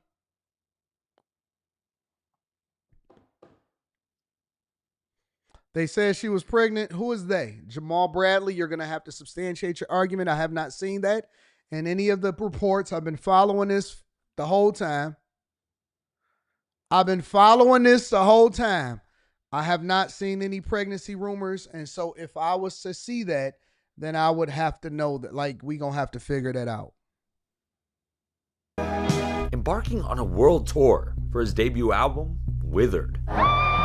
David is a young 20-year-old singer who really is just on the cusp of superstardom.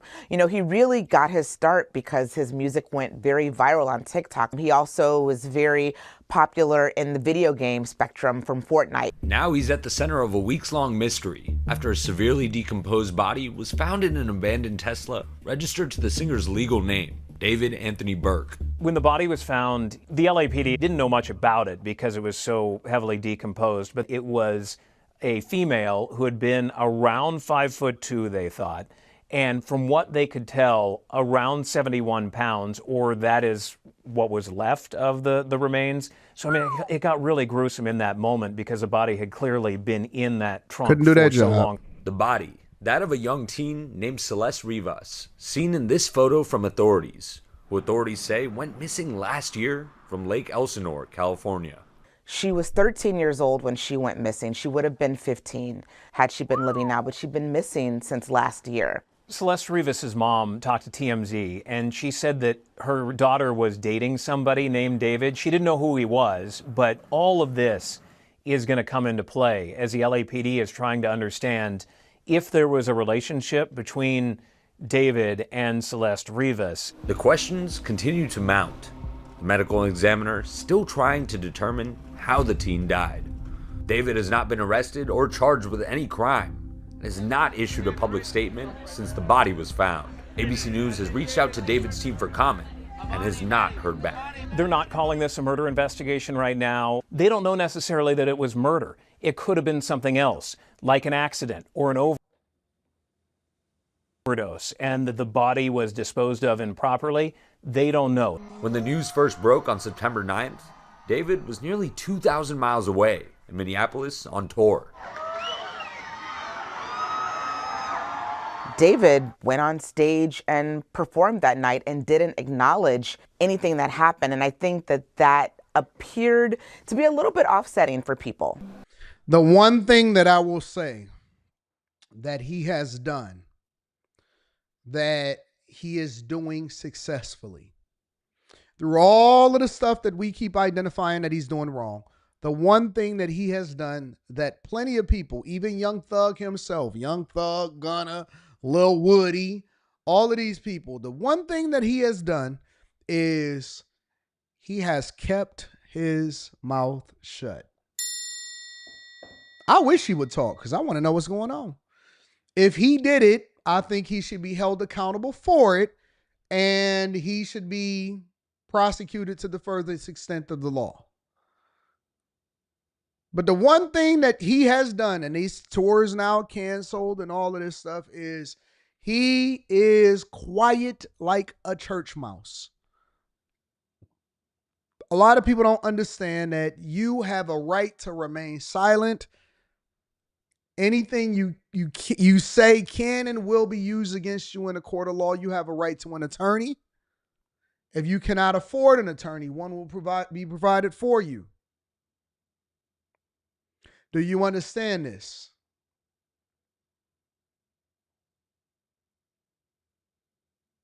It's the only thing that he probably did correct. The only thing that he did correct was he shut his mouth. Late last week, Los Angeles police searching a home in Hollywood Hills that the singer was staying at, removing several items, including a computer. Neighbors saying the Tesla had been parked in front of the home for a while before moving to 2 different places on the street. It's a little weird to see a car that I haven't seen here for a long time. Had a big dent on it, had a Texas plate on it. So all a little odd, but at the same time, you know, people could be hanging out with friends for, you know, prolonged time. It was banged up and kept moving from one place to other place within a couple of blocks from here. The body discovered after the Tesla was impounded and taken to this tow yard for 2 days before workers noticing an odor coming from the front trunk. There was one real identifying feature that was on the human remains that was left behind, and that was a tattoo on the right index finger on the inside that read, "Shh." And ain't that something that the only thing that was left on a decomposed body from a person that probably weighed no more than 110, 120 pounds. And when they found the decomposed body, that was allegedly crumpled up or chopped up, that it had decomposed to about 70 pounds and it smelled crazy. That is probably the most disrespectful thing that you can think of. That you live your life or you raise your child and you find them decomposed in a front trunk in the front of a singer's car.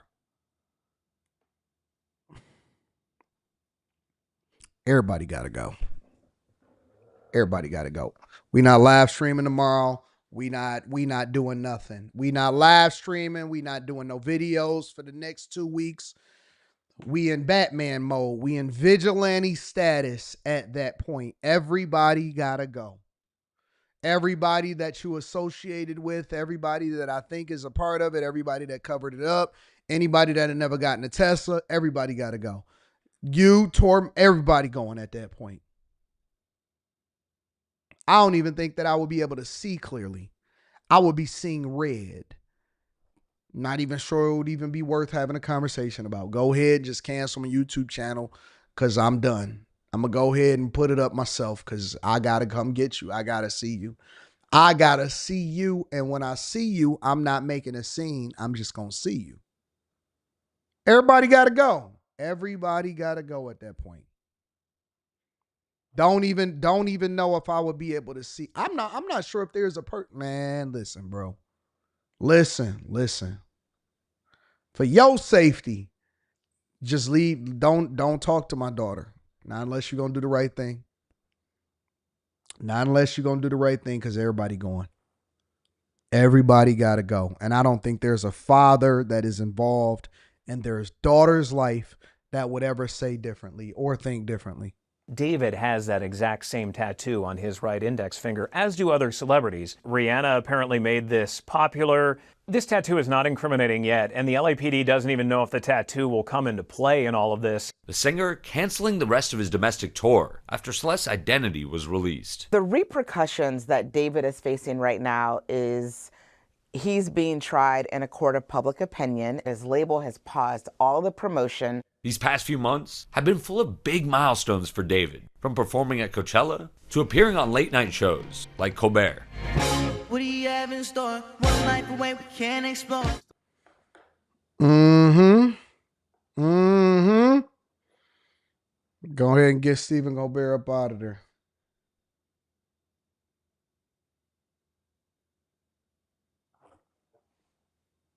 He reflected on his blossoming career to Lindsay Davis last year. Success has kind of been quite literally overnight, so it's kind of hard to kind of be in the moment sometimes, but I'm just taking it in slowly, appreciating it.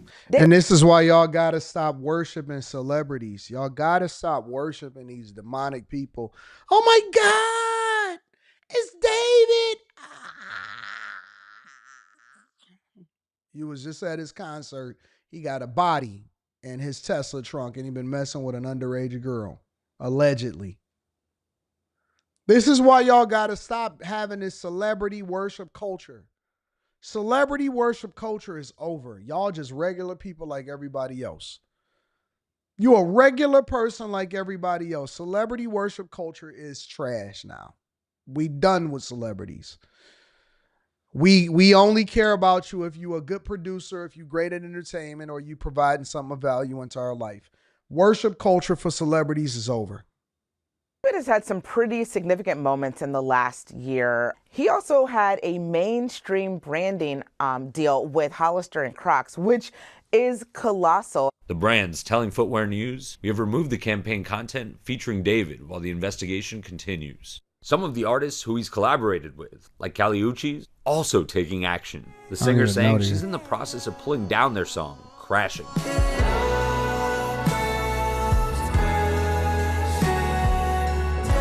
When they say we're in the process of pulling down the song, that means we want to make as much money as possible on the song while he's big into the space, because we need all of the streams that we can get. Don't be mistaken. Whenever somebody say we're in the process of, that means that they have the capability of pulling it immediately, but they want the visibility that comes along with people studying all of the songs because it's a viral situation right now, and they want all of the streams so that they can make some more money from it. You know what? We in the process of pulling down the song. Eventually, like within the next month, we got to get approval. We going to pull it down. I wouldn't pull it down. I would just leave it up.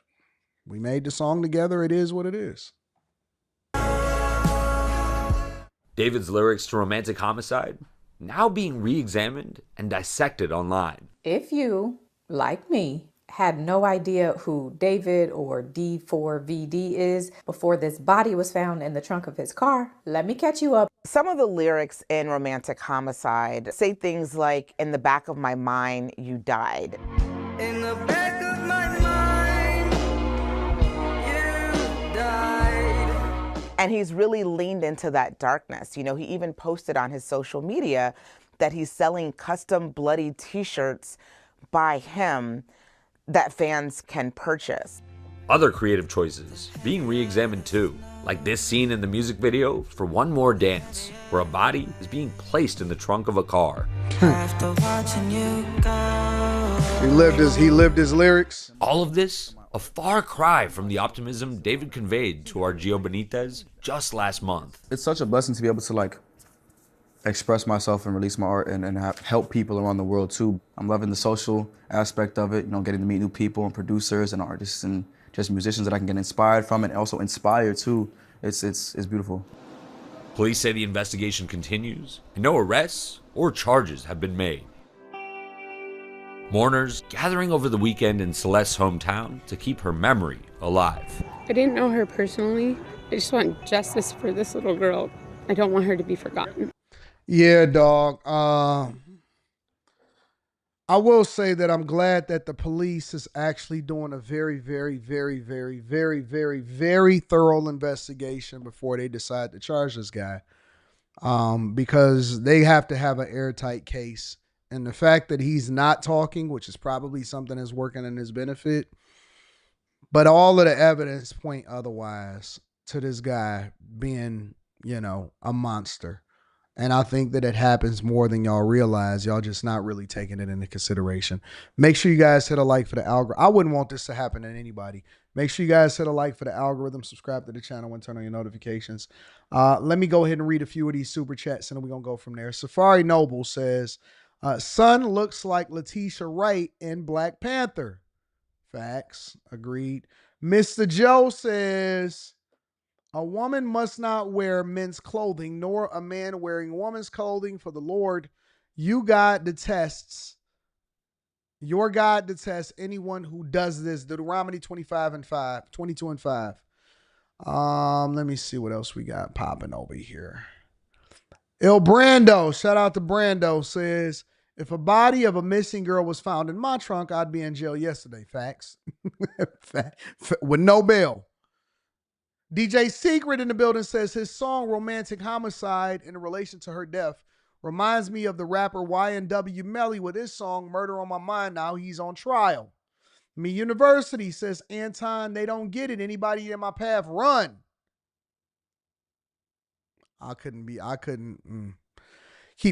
Keeping Up says a good chunk of his songs premiered on the missing girl's birthday. His Discord called him Epstein because they knew too. He knew her since she was 11. Ugh.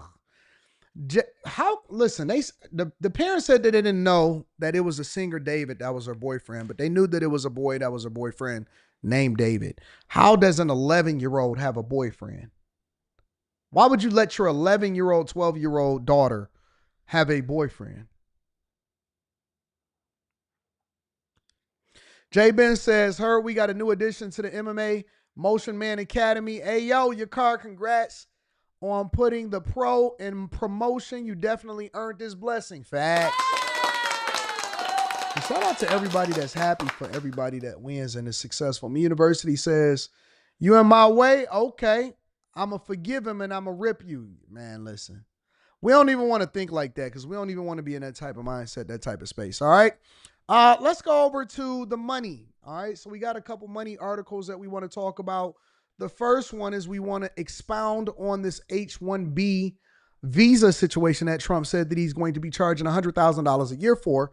And the CEO of Chase, Jamie Dimon, had some things to say about it. Make sure you hit a like for the algorithm, subscribe to the channel, and turn on your notifications.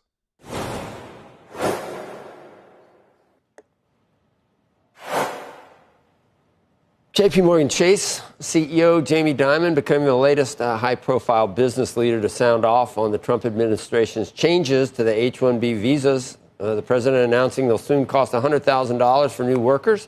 Speaking with our colleagues at CNBC TV 18 in India during the bank's summit there, Dimon said the changes caught everyone off guard. I believe in merit-based immigration.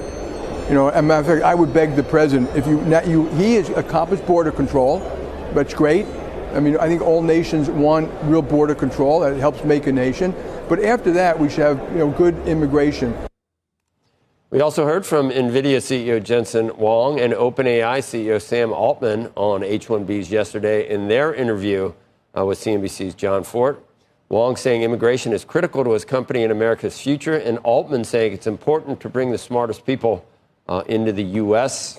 I saw a lot of stuff on social media that do illustrate the other side, that it's for years not necessarily really high-tech people have been hired at, in India and other places. The average is 167,000, maybe 165. People in the United States at the expense of people that are totally qualified in the United States. And it also might allow companies to do that without doing the training which you could be doing for people in the United States. I mean, I can see the rationale. I can see both sides of it. We had Robert sides. Frank here yesterday, and he talked to us a little bit off camera. I've asked for him to come back tomorrow and say a little bit, because he's been doing research on this, talking to immigration lawyers who tell him that this has been abused. It's a system that's been want abused. The best and brightest, but we want to pay market salaries for people to be coming in. 71% of these visas go to people from India.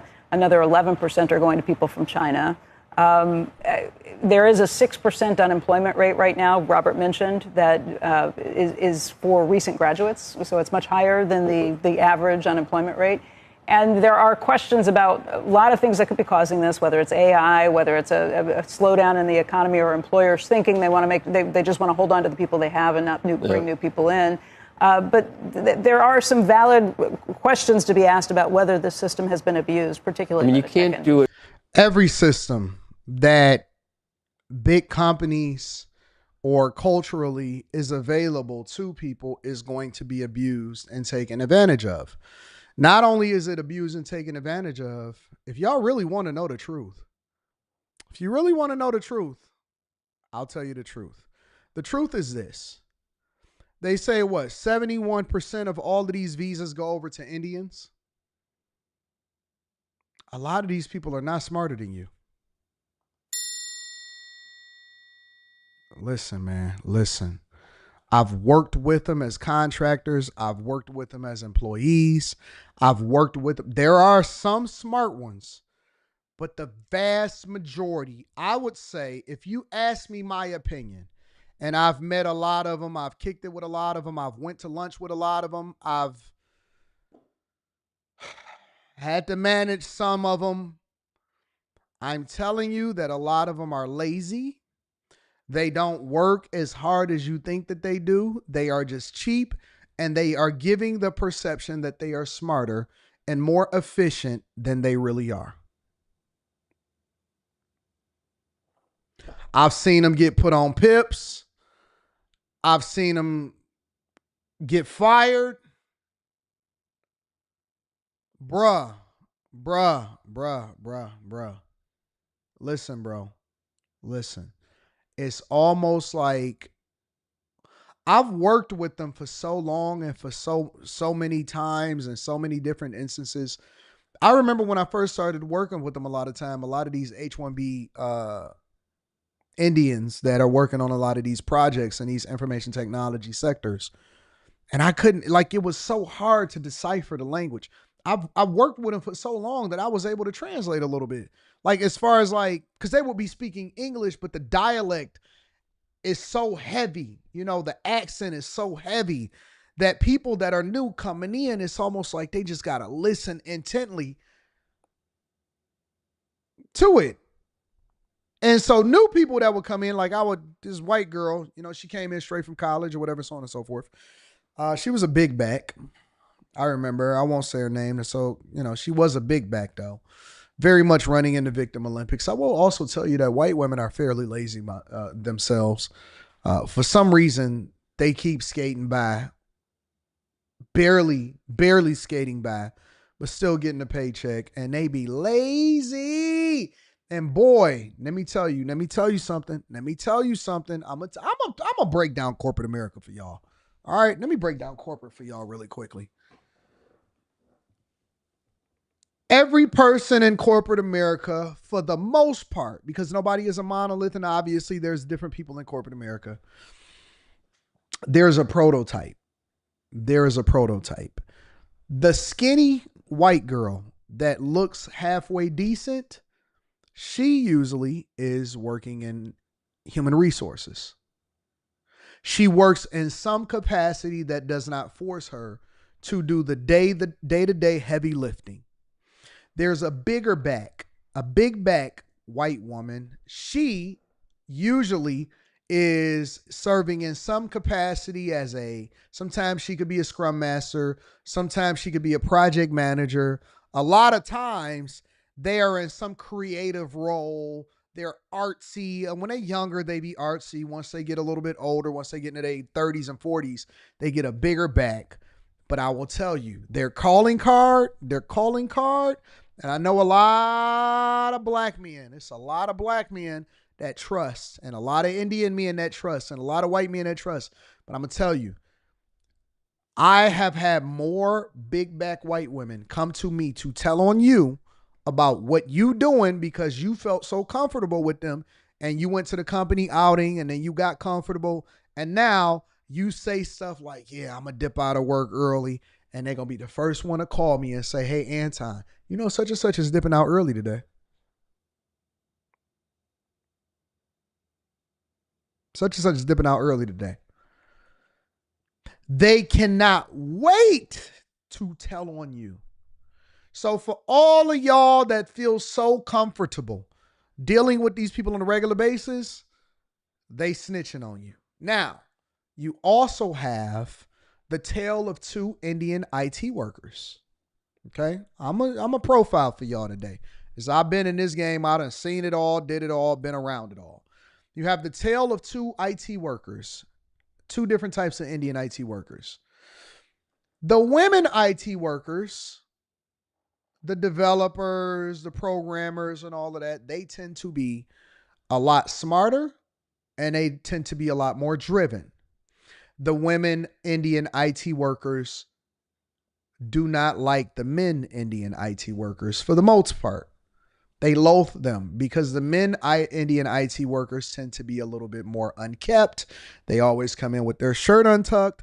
They tend to be a lot lazier. Their work is not standard, but it's just enough most of the time to still get by. A lot of times they wind up getting fired and on a PIP, and they're not as smart as you think that they are. But the women Indian IT workers, a lot of times they get promoted because they have a better work ethic and they are able to communicate more effectively.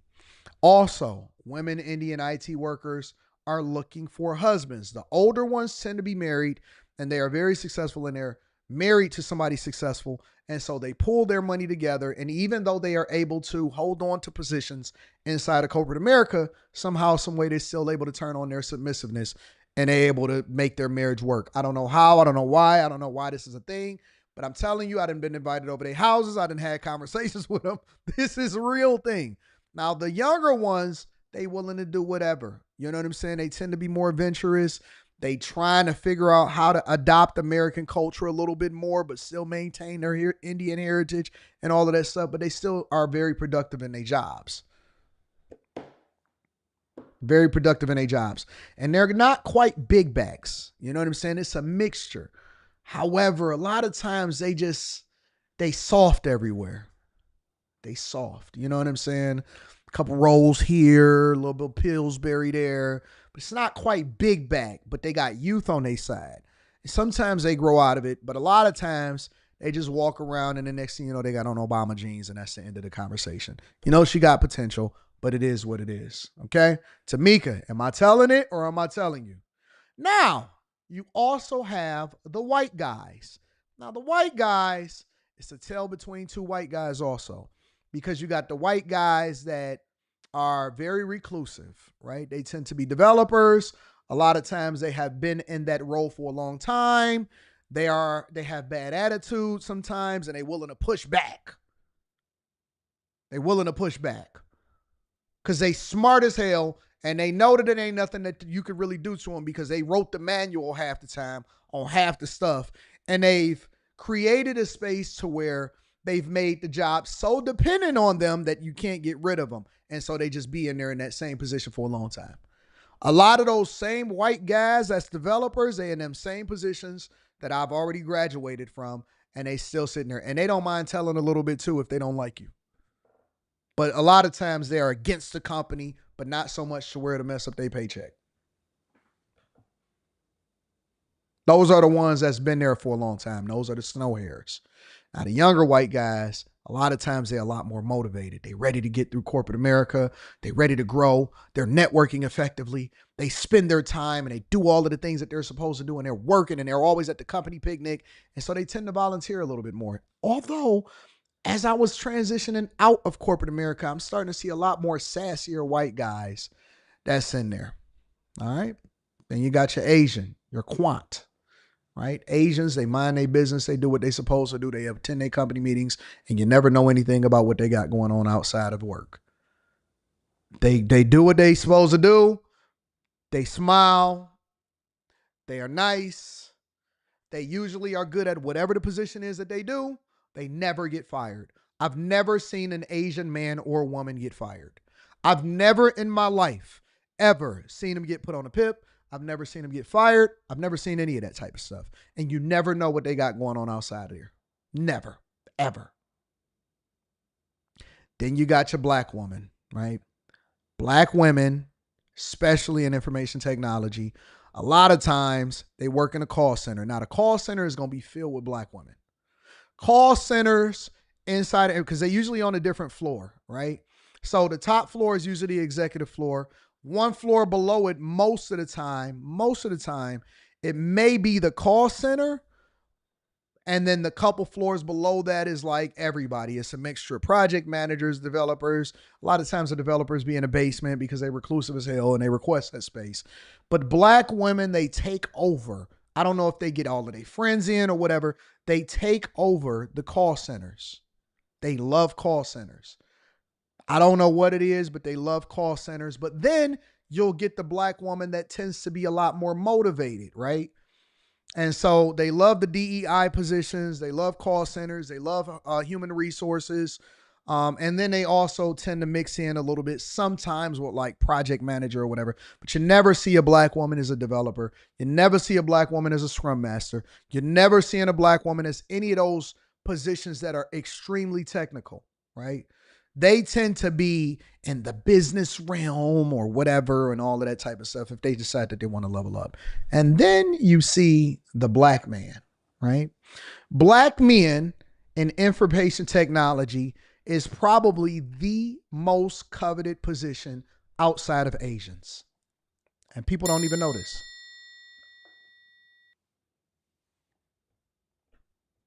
People don't even know this. Black men and that have a, now I'm not just talking about in the call center or whatever, because it'd be black men that be mixed in inside of the call center and they be gossiping with the gossip girls. But I'm talking about the guys that are truly in technical positions. As a developer that moves through corporate America and upper management or whatever, they move fast. Because if a black guy chooses most of the time to go into a professional position, usually he worth his salt. Usually he about that life. He's gone through school and it's not a lot of his peers. Usually he's the only black guy in most of his classes. When he goes into an organization, it's very rare that he sees somebody else that looks like him. And a lot of times they're really good at what they do and they're really great at networking. And a black guy that knows his worth and that is truly like in a technical position or is moving up in corporate America when it comes to information technology, he know he the man. He know he the man when he go home amongst his peers. He knows he's the man when he goes home amongst his peers. Because it's not a lot of us. It's not a lot of us in cloud, information cloud. It's not a lot of us. You're going to very rarely see us inside of the universities. When you go on campus, you're going to see all of the black guys in the same thing, business, marketing. African Americans say a lot of times black guys in college, they go into the same stuff that the women is going. I've seen guys in college only be there for the hoes. But if you actually see a guy that levels up and is doing what he's supposed to do, and he takes it seriously, he up out of there. He's up out of there. He's getting there. He's going to move up. He's going to network. He's going to be loved. He fits the narrative and they can't wait to promote you. And that's how I know that most people that are complaining online and saying these positions ain't even available for us or whatever, I know they just ain't never even really tried. They've never stayed down long enough to get the results because they don't even realize that it's opportunity out the world, out of this world.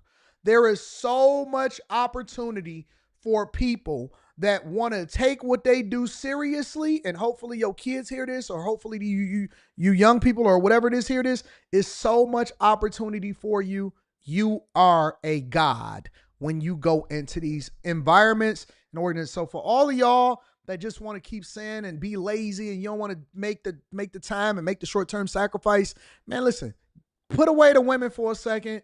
Stop playing 2K for a second. Stop playing Call of Duty for 5 seconds and go and get your education and go and get this money, man, because it's going to be money forever. It's money forever. We just don't want to do it. We just lazy, bro. It's so much money that is available in these spaces. You have no idea, man. You have no idea. It's so much money in these spaces. You don't have a clue. They will pay you crazy money. And when I say crazy, man, listen, bro, it's the best kept secret. It's the best open secret that I could tell you. Everybody walking around like that man in the bonnet yesterday. Oh my God, how am I supposed to pay my rent? You get into the right field, you make a short-term sacrifice, you never starve. You never starve. Even if you fumble a bag or two, even if you go and trick off and go and get you a big car or something like that, and you live in a life, you got time you don't matter because you're going to be making money for the rest of your life. You in there. You out of here. You're out of there. It's a huge separation between the tale between black men that's successful and black men that's just middling or not successful is vast. It's one of the biggest gulfs that I've ever seen in my entire life. It's vast. Because there's the guy, and I ain't talking about rappers and all of this stuff. I'm talking about real life people that understand it from a business perspective, or the guys that's going to be sitting here begging for reparations every day. Guys that are getting it, they cop. Let me get this off my screen for a second so I can have a conversation with y'all.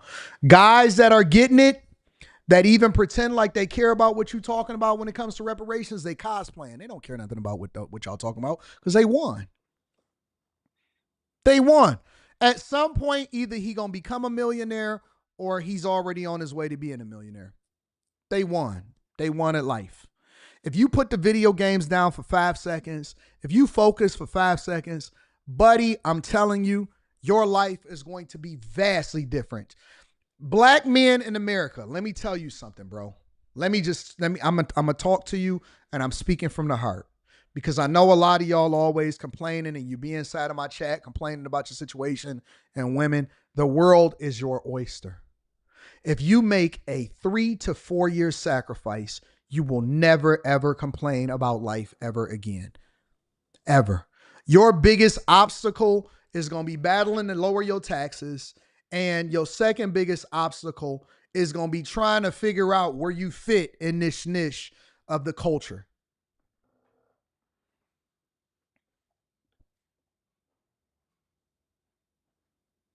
I know it's going to be a lot of people that don't like what I'm saying because they're not going to put in the work.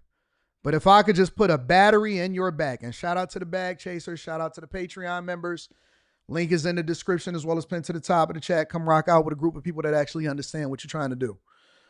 There's going to be a small percentage of us that actually make the move. And it ain't nothing that nobody going to be able to do, because you are literally walking as a god on this earth if you are a black man that is successful, and it ain't nothing that nobody can take from you. You are the cream of the crop, creme de la creme. It doesn't matter. It doesn't matter. If you see a woman that sit there and talk negatively about you, I promise you it's because she jealous of the fact that she can't get no visibility into your life, or she wishes she was with a guy like you. They all gonna say the same thing. Trust me, you are a walking lottery ticket in a lot of people's eyes. Your biggest problem is going to be, how do you get away and how do you decipher between the people that actually want to add value into your life and the people that's just trying to use you?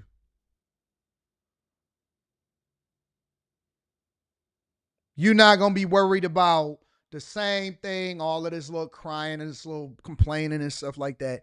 You got a 3 to 4 year window. It take 3 to 4 years. And it shouldn't even be that difficult, because some of y'all do prison stints longer than that. Some of y'all do prison stints longer than that. Some of y'all be in a gang longer than that. Some of y'all just waste time in college longer than that. All you got to do, I'm telling you, all you got to do is go and get it. It's a window. Make the sacrifice for 4 years so that you can live the rest of your life the way you want to.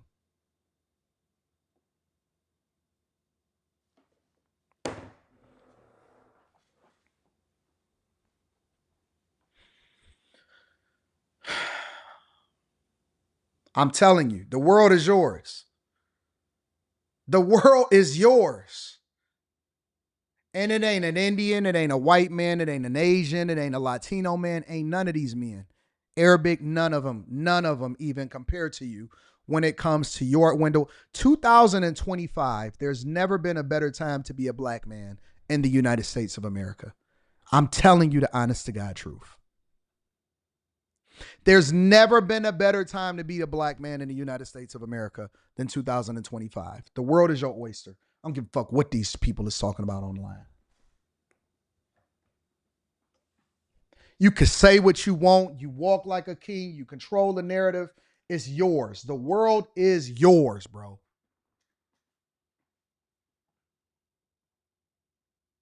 If you had a bad year, it don't matter, because the next year is going to be 10 times better.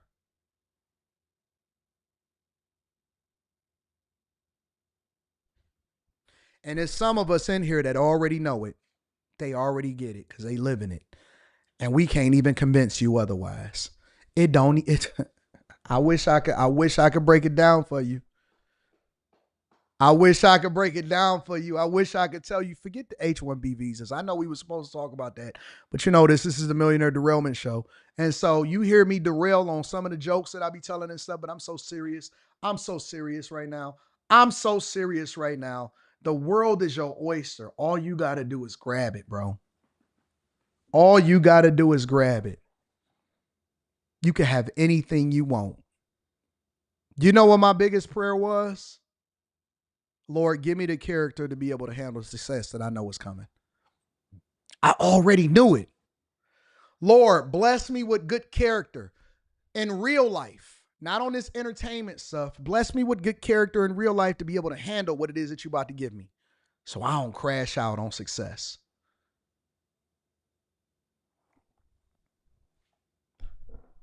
Come on, man. Let's get this money. Let's get this money. All of this other nonsense that y'all talking about, we go get the women, we go get the money. Listen, we gonna get the money, then we can figure out whether or not we want to be good people afterwards. You know what I'm saying? We can argue. Listen, we can argue later. Y'all ready to get this money or what? We can debate about politics. We can go and debate about hoes. We can go and debate about what city is the greatest, what rapper is the best. Bruh, these rappers, they not touching some of us. It's some of us out here that the rappers wish that they could be like us. They got a small window of opportunity. Now, obviously, you got the Drakes and you got the Kendricks or whatever. We ain't talking about them. We talking about the rest of them niggas. The rest of them. The rest of them, the ones that's on the Chitlin circuit, the ones that's trying to make it, they got a small opportunity. These NFL players, broke. 5 years out the league, broke. We gonna make money forever. Our daughters, people around us, they ain't got nothing to worry about because we him. Come on, y'all. Let's make the sacrifice. Let's get this money. Let me read some of the super chats, and then I'm going to go over into van life. Let's talk about how the other side lives. You know what I'm saying? Is this not the greatest show on earth? K Dizzle says, ADU agreed with Vivek when the whole H-1B debate first happened. He basically called Americans dumb and advocated for more H-1Bs. I don't mind H-1Bs. It just got to come at a cost. I don't mind H-1Bs. It just got to come at a cost.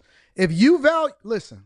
What y'all don't understand is that these companies sometimes, the payouts for some of these positions, I've showed y'all some of my, if you are part of the Patreon, I've showed you some of my paychecks from corporate America. I've showed you my W-2s from corporate America. I live it. Bruh, I had a quarter when I went back into corporate America. I think I had made like 160, 165 and a quarter. I had worked from like October or September through the end of the year when I first went back to corporate America, and I made like 165 or something. Like, I don't even remember what it was. Whatever that was.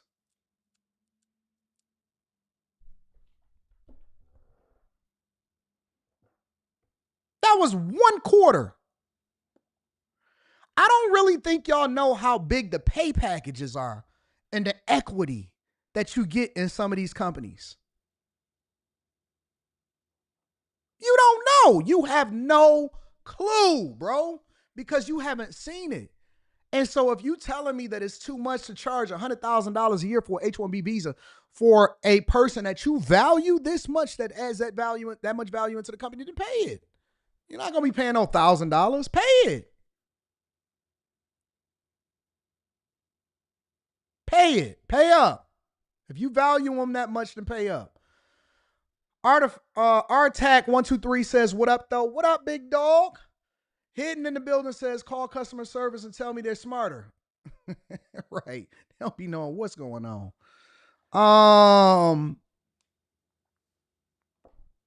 Tariq Nasheed wants reparations, no handouts. Nope. Username Delta says, shout out to username Delta.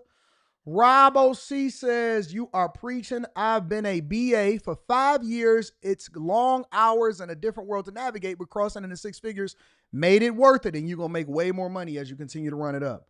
Neo Anton just gave them the game, says Always Sunny. Can we get some bag chaser hoodie sweatpants? We working on it. We working on it. My people just sent me some stuff.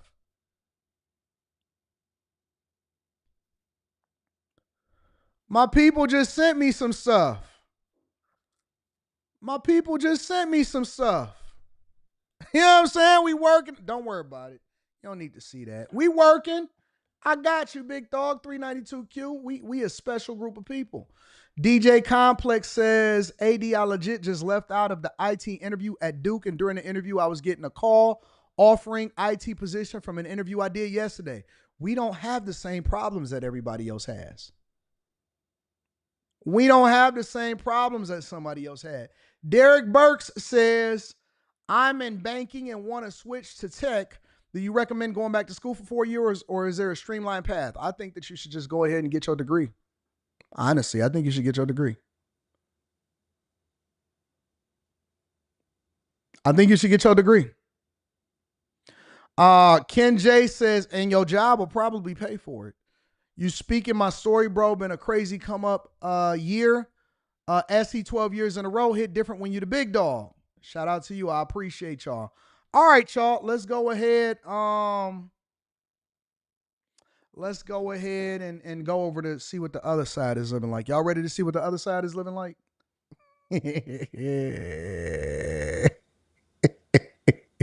We got to show them the other side. We don't want to just hit them on one side. We got to show them the other side. They say that the majority of people are now living van life.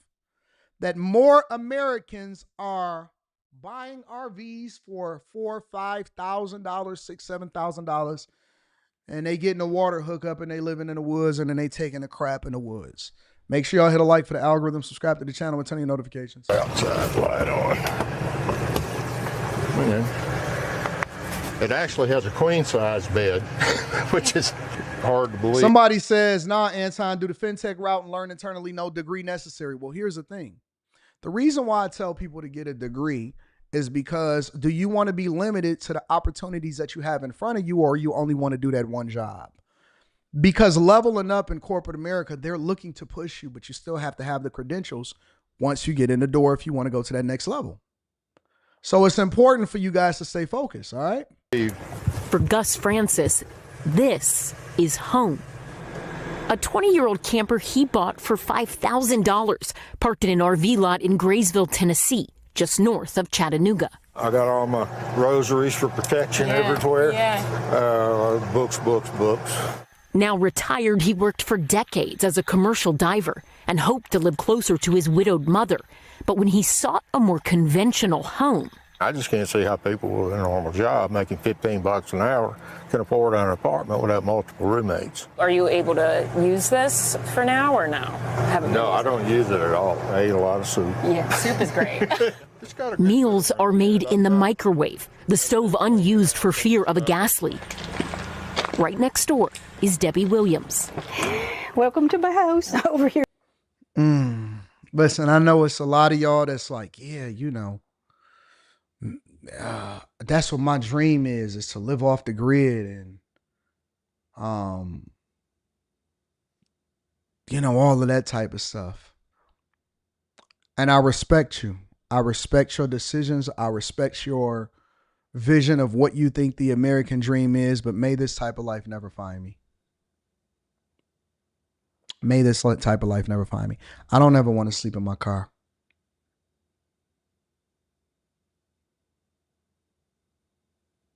Nichelle says he needs a wife. I think that they neighbors for a reason. Hey, neighbor. Hi, neighbor. Hi, neighbor. Her place is nicer than his. Listen, I can't do it. I just can't do it. I can't, bro. Ooh, I can't do it. Lord, thank you, Jesus. I did. I woke up this morning. I got in the shower. I made sure that I touched up my beard a little bit, and I shaved my head, and I said, thank you, Jesus. Thank you, first of all, for being gorgeous.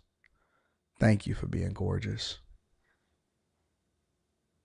Thank you for being gorgeous. Lord, thank you for giving me the motivation to be great. And Lord, also, thank you for not making me live van life. At no point do I ever want to live van life, Lord. Look at me. Look at me. Teach Henley, 40% off your first order, 20% off of life. Look at me. Look at my skin. No filter. No bumps, no bruises, just gorgeousness. Just gorgeousness. Thank you, Lord, for making me gorgeous. Now, I know that that's going to piss some people off because they don't have no confidence. We going to get you there, though. We going to get you there. Coaching calls is coming soon. Here's the grandkid, see? Oh, cute, yeah. And that's Seven's. The littlest one. Yeah. She sold her house in Kentucky to be closer to her grandchildren, but housing prices near Chattanooga increased by almost 50% since 2020. Apartments are like about $1,200 a month, but then you got your utilities to pay. This is permanent. Plus, it include it's like $550 a month, includes electric, water. So you're saving over and 50%. Trash too, everything. It includes everything. Debbie works nights helping adults with disabilities and says she likes her setup, even if the exercise bike doesn't fit inside. Bathroom, yeah. Now, you know, Debbie, you're not using that exercise bike. That ain't nothing but for aesthetic. Even if. Stop.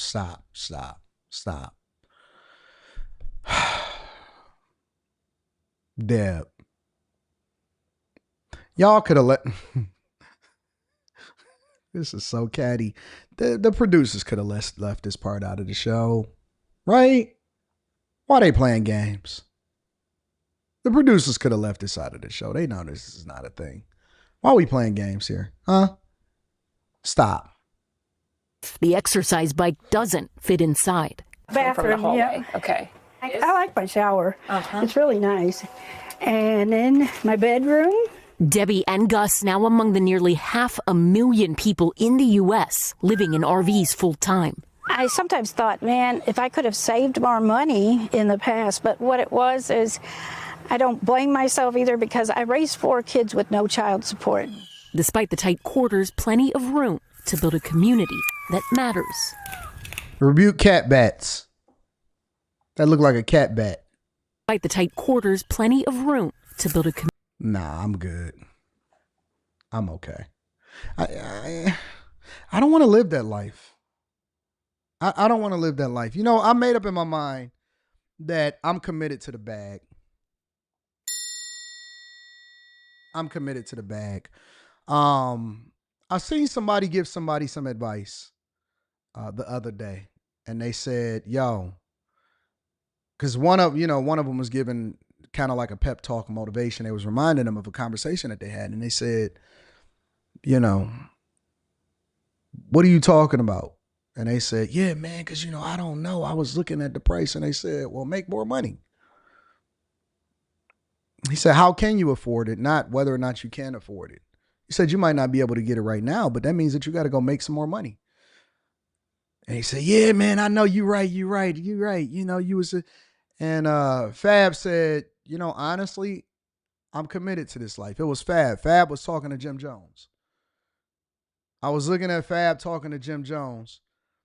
And Fab said, "Listen, bro, if we want to do something that's at a higher level than where we at, then that means we just got to go and hustle and we got to go make some more money. I'm committed to this life."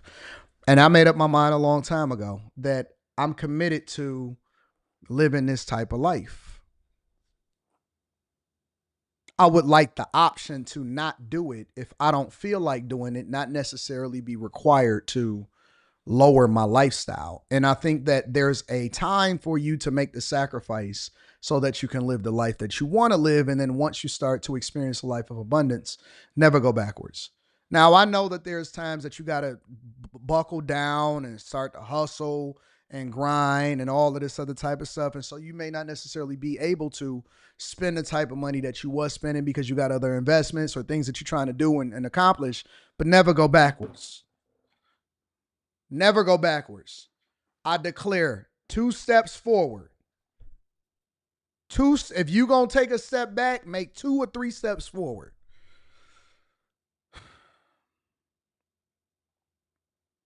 I'm not doing cat bats. That's a cat with bat hands, and it looked like a bat with his ears. I don't want to hang around with cat bats. And shout out to the people that's choosing to live van life. I'm just not interested in that. I'm not. I don't want to do that.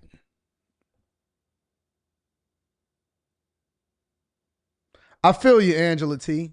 But no. That's not always a bad thing either. You said my dream has changed to want a small house as I've matured. No camper, though. That's different. And the reason that is different is because of this. Is because some people don't want the maintenance, or they don't feel as though they are using the full capacity of just, like, if you just get in a big house for the sake of getting a big house, that's different, right? I choose to get spaces that fit my needs in the places that I want them. So I may want a view, right? Some people lower their living expenses so that they can live a much more fuller life because they don't want to be house poor. So understand the context that I'm telling you. I'm not saying that you need to go get a diamond chain and you need to be driving a luxury car, none of that stuff. What I'm saying is it is important for me personally to have forward progress, but then when I make an adjustment in my life, that just means that I am living a different type of life from the life I was living previously, but it doesn't mean that it's not much more luxurious in what I want. I may want to travel the world and only have a small spot to keep my stuff in when I get back. I may want to go through a phase where I decide that I really like cars or I really like watches. So my point is that abundance is having the option to do what you want to do when you want to do it. It doesn't necessarily have to be that you are doing the things that everybody else think you should do in order to define you as living a luxury lifestyle. Being committed to success means that I'm committed to growth. It means I'm committed to being able to have the option. It means I'm committed to success when it comes to taking care of my family. That's for me. For other people, you may want a dope car, and that's the motivation that you need in order to continue to hustle and grind and build whatever it is that you want to build. Part of my growth is making sure that people around me is successful also. Putting people or being in a position to put other people in a position to get a bag, right? So my goal is forward progress, forward progress, forward progress, forward progress. That's my life. That's my life, And so that's what I'm saying. Everybody got a different goal, but it has to be progressive. Don't be regressive because you're dusty. If you take a step back so that you can take 10 steps forward. You may say, hey, listen, I don't want the expenses of all of these cars because I want to make more of an investment into my portfolio and my future. You getting rid of the cars is not necessarily you being dusty. That means that you're just making adjustments because you're growing and you're maturing in what you want out of life because your purpose has changed.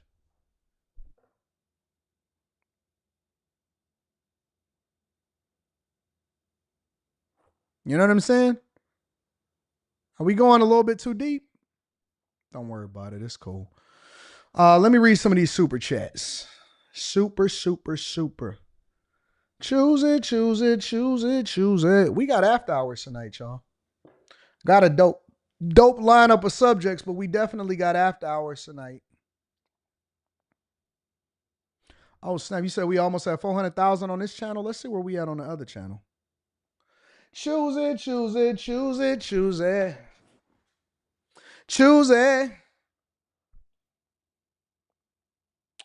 I don't want it. Okay. All right. This is starting to get a little scary. Listen, I know it's some people that's used to this type of life, but it's starting to get a little scary for me. It really is starting to get a little scary. I ain't even gonna cap. Like, the closer I get to it, the more scary it becomes. So on the Anton Daniels channel, we had 963. All right. We had 963. We're 36,000 subscribers, roughly 36,000 subscribers away from 1 million. I didn't think we would hit this to like next year or maybe December. And so I was just like, let me pause the brakes because I don't want to. But apparently we now growing at 118,000 subscribers Basically 119 because 118.9. So 119,000 subscribers every 28 days. Jesus, y'all, what y'all doing to me? Y'all said y'all like me? They don't want to hear this. They don't like this. They don't like this. Nah, it's gonna take more than a week. It'll definitely take more than a week. We'll probably hit it sometime in October. So sometime in October. And then once we hit it, then we'll start to actually officially plan the meetup. All right. So we're gonna celebrate it. I'm gonna get the gold plaque and then I'm gonna bring it for the bag chasers. You know what I'm saying? You know what I'm saying? So we're doing about 76 million views on the Anton Daniels channel every 28 days. And so we're gonna do what we do. I know you love me. I love you too, Nichelle. I didn't expect for it to continue to grow like this, so yeah. When am I changing the channel name, Antonio Watkins? Probably this weekend. We're gonna change it this weekend. We're gonna change the After Hours channel name this weekend, all right? All right.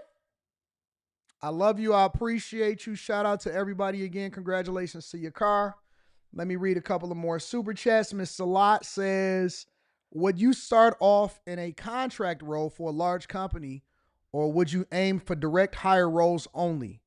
If I'm getting my foot in the door, I would start off with a contract role. That's what I started off with when I went to the University of Michigan. I came in as a contractor, and then I wound up converting over into a full-time hire within 6 months. So I came in on a 6-month contract. They was looking to renew it, and then the lady, it was a white woman, and she wound up dying of cancer. And one of her last things that she did before she left the university is she made sure, because she was so impressed with what it is that I had going on and everything, and she said she was making sure that not only did I convert over, but that I was taken care of and I got my benefit packages the way that I was supposed to. So I actually wound up taking less money to convert over into a full-time employee. Took significantly less money, but I wasn't dependent on the money in order to be able to survive at that time. So I was cool. So yes, I would take a contract role, especially if you're confident in your skill set, because it shouldn't be a problem at all for you to be able to convert over. But if you're a little dusty, then it might be a little different. Michelle says, notice they said she moved to be closer to her grandchildren and none of her kids took her in. Mama is a big red flag. Ray, what up? Ray's review says, I have an IT job, $79K, and a new CX job, really, at $34K yearly, both remote, 80 hours a week. Would it make sense to trade both in for an IT job that offer $85,000 a year? No. I would be living off the $79K. I would be banking the $34K, and I would be looking for something that actually pays me $150.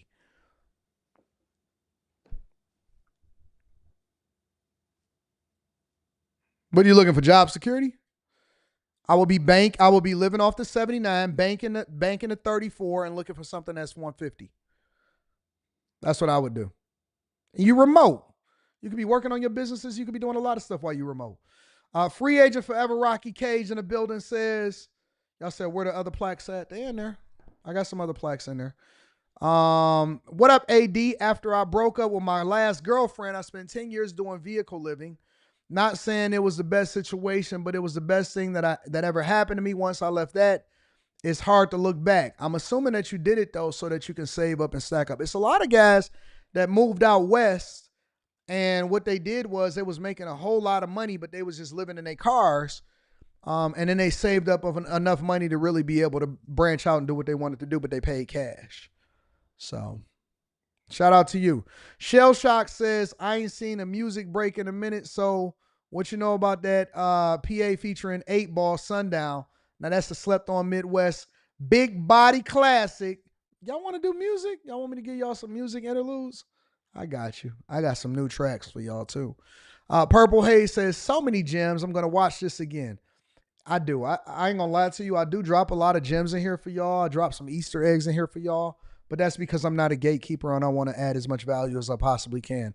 However, if you are looking to really get the game, because we don't do no fluff, no entertainment, we just get straight to it and answer the questions, make sure y'all tap into the Patreon. Link is in the description. Within the next couple of weeks, I should be planning to meet up for y'all, and we're going to figure it out from there. I love y'all. I appreciate y'all. I'm going to see y'all on After Hours tonight. Peace.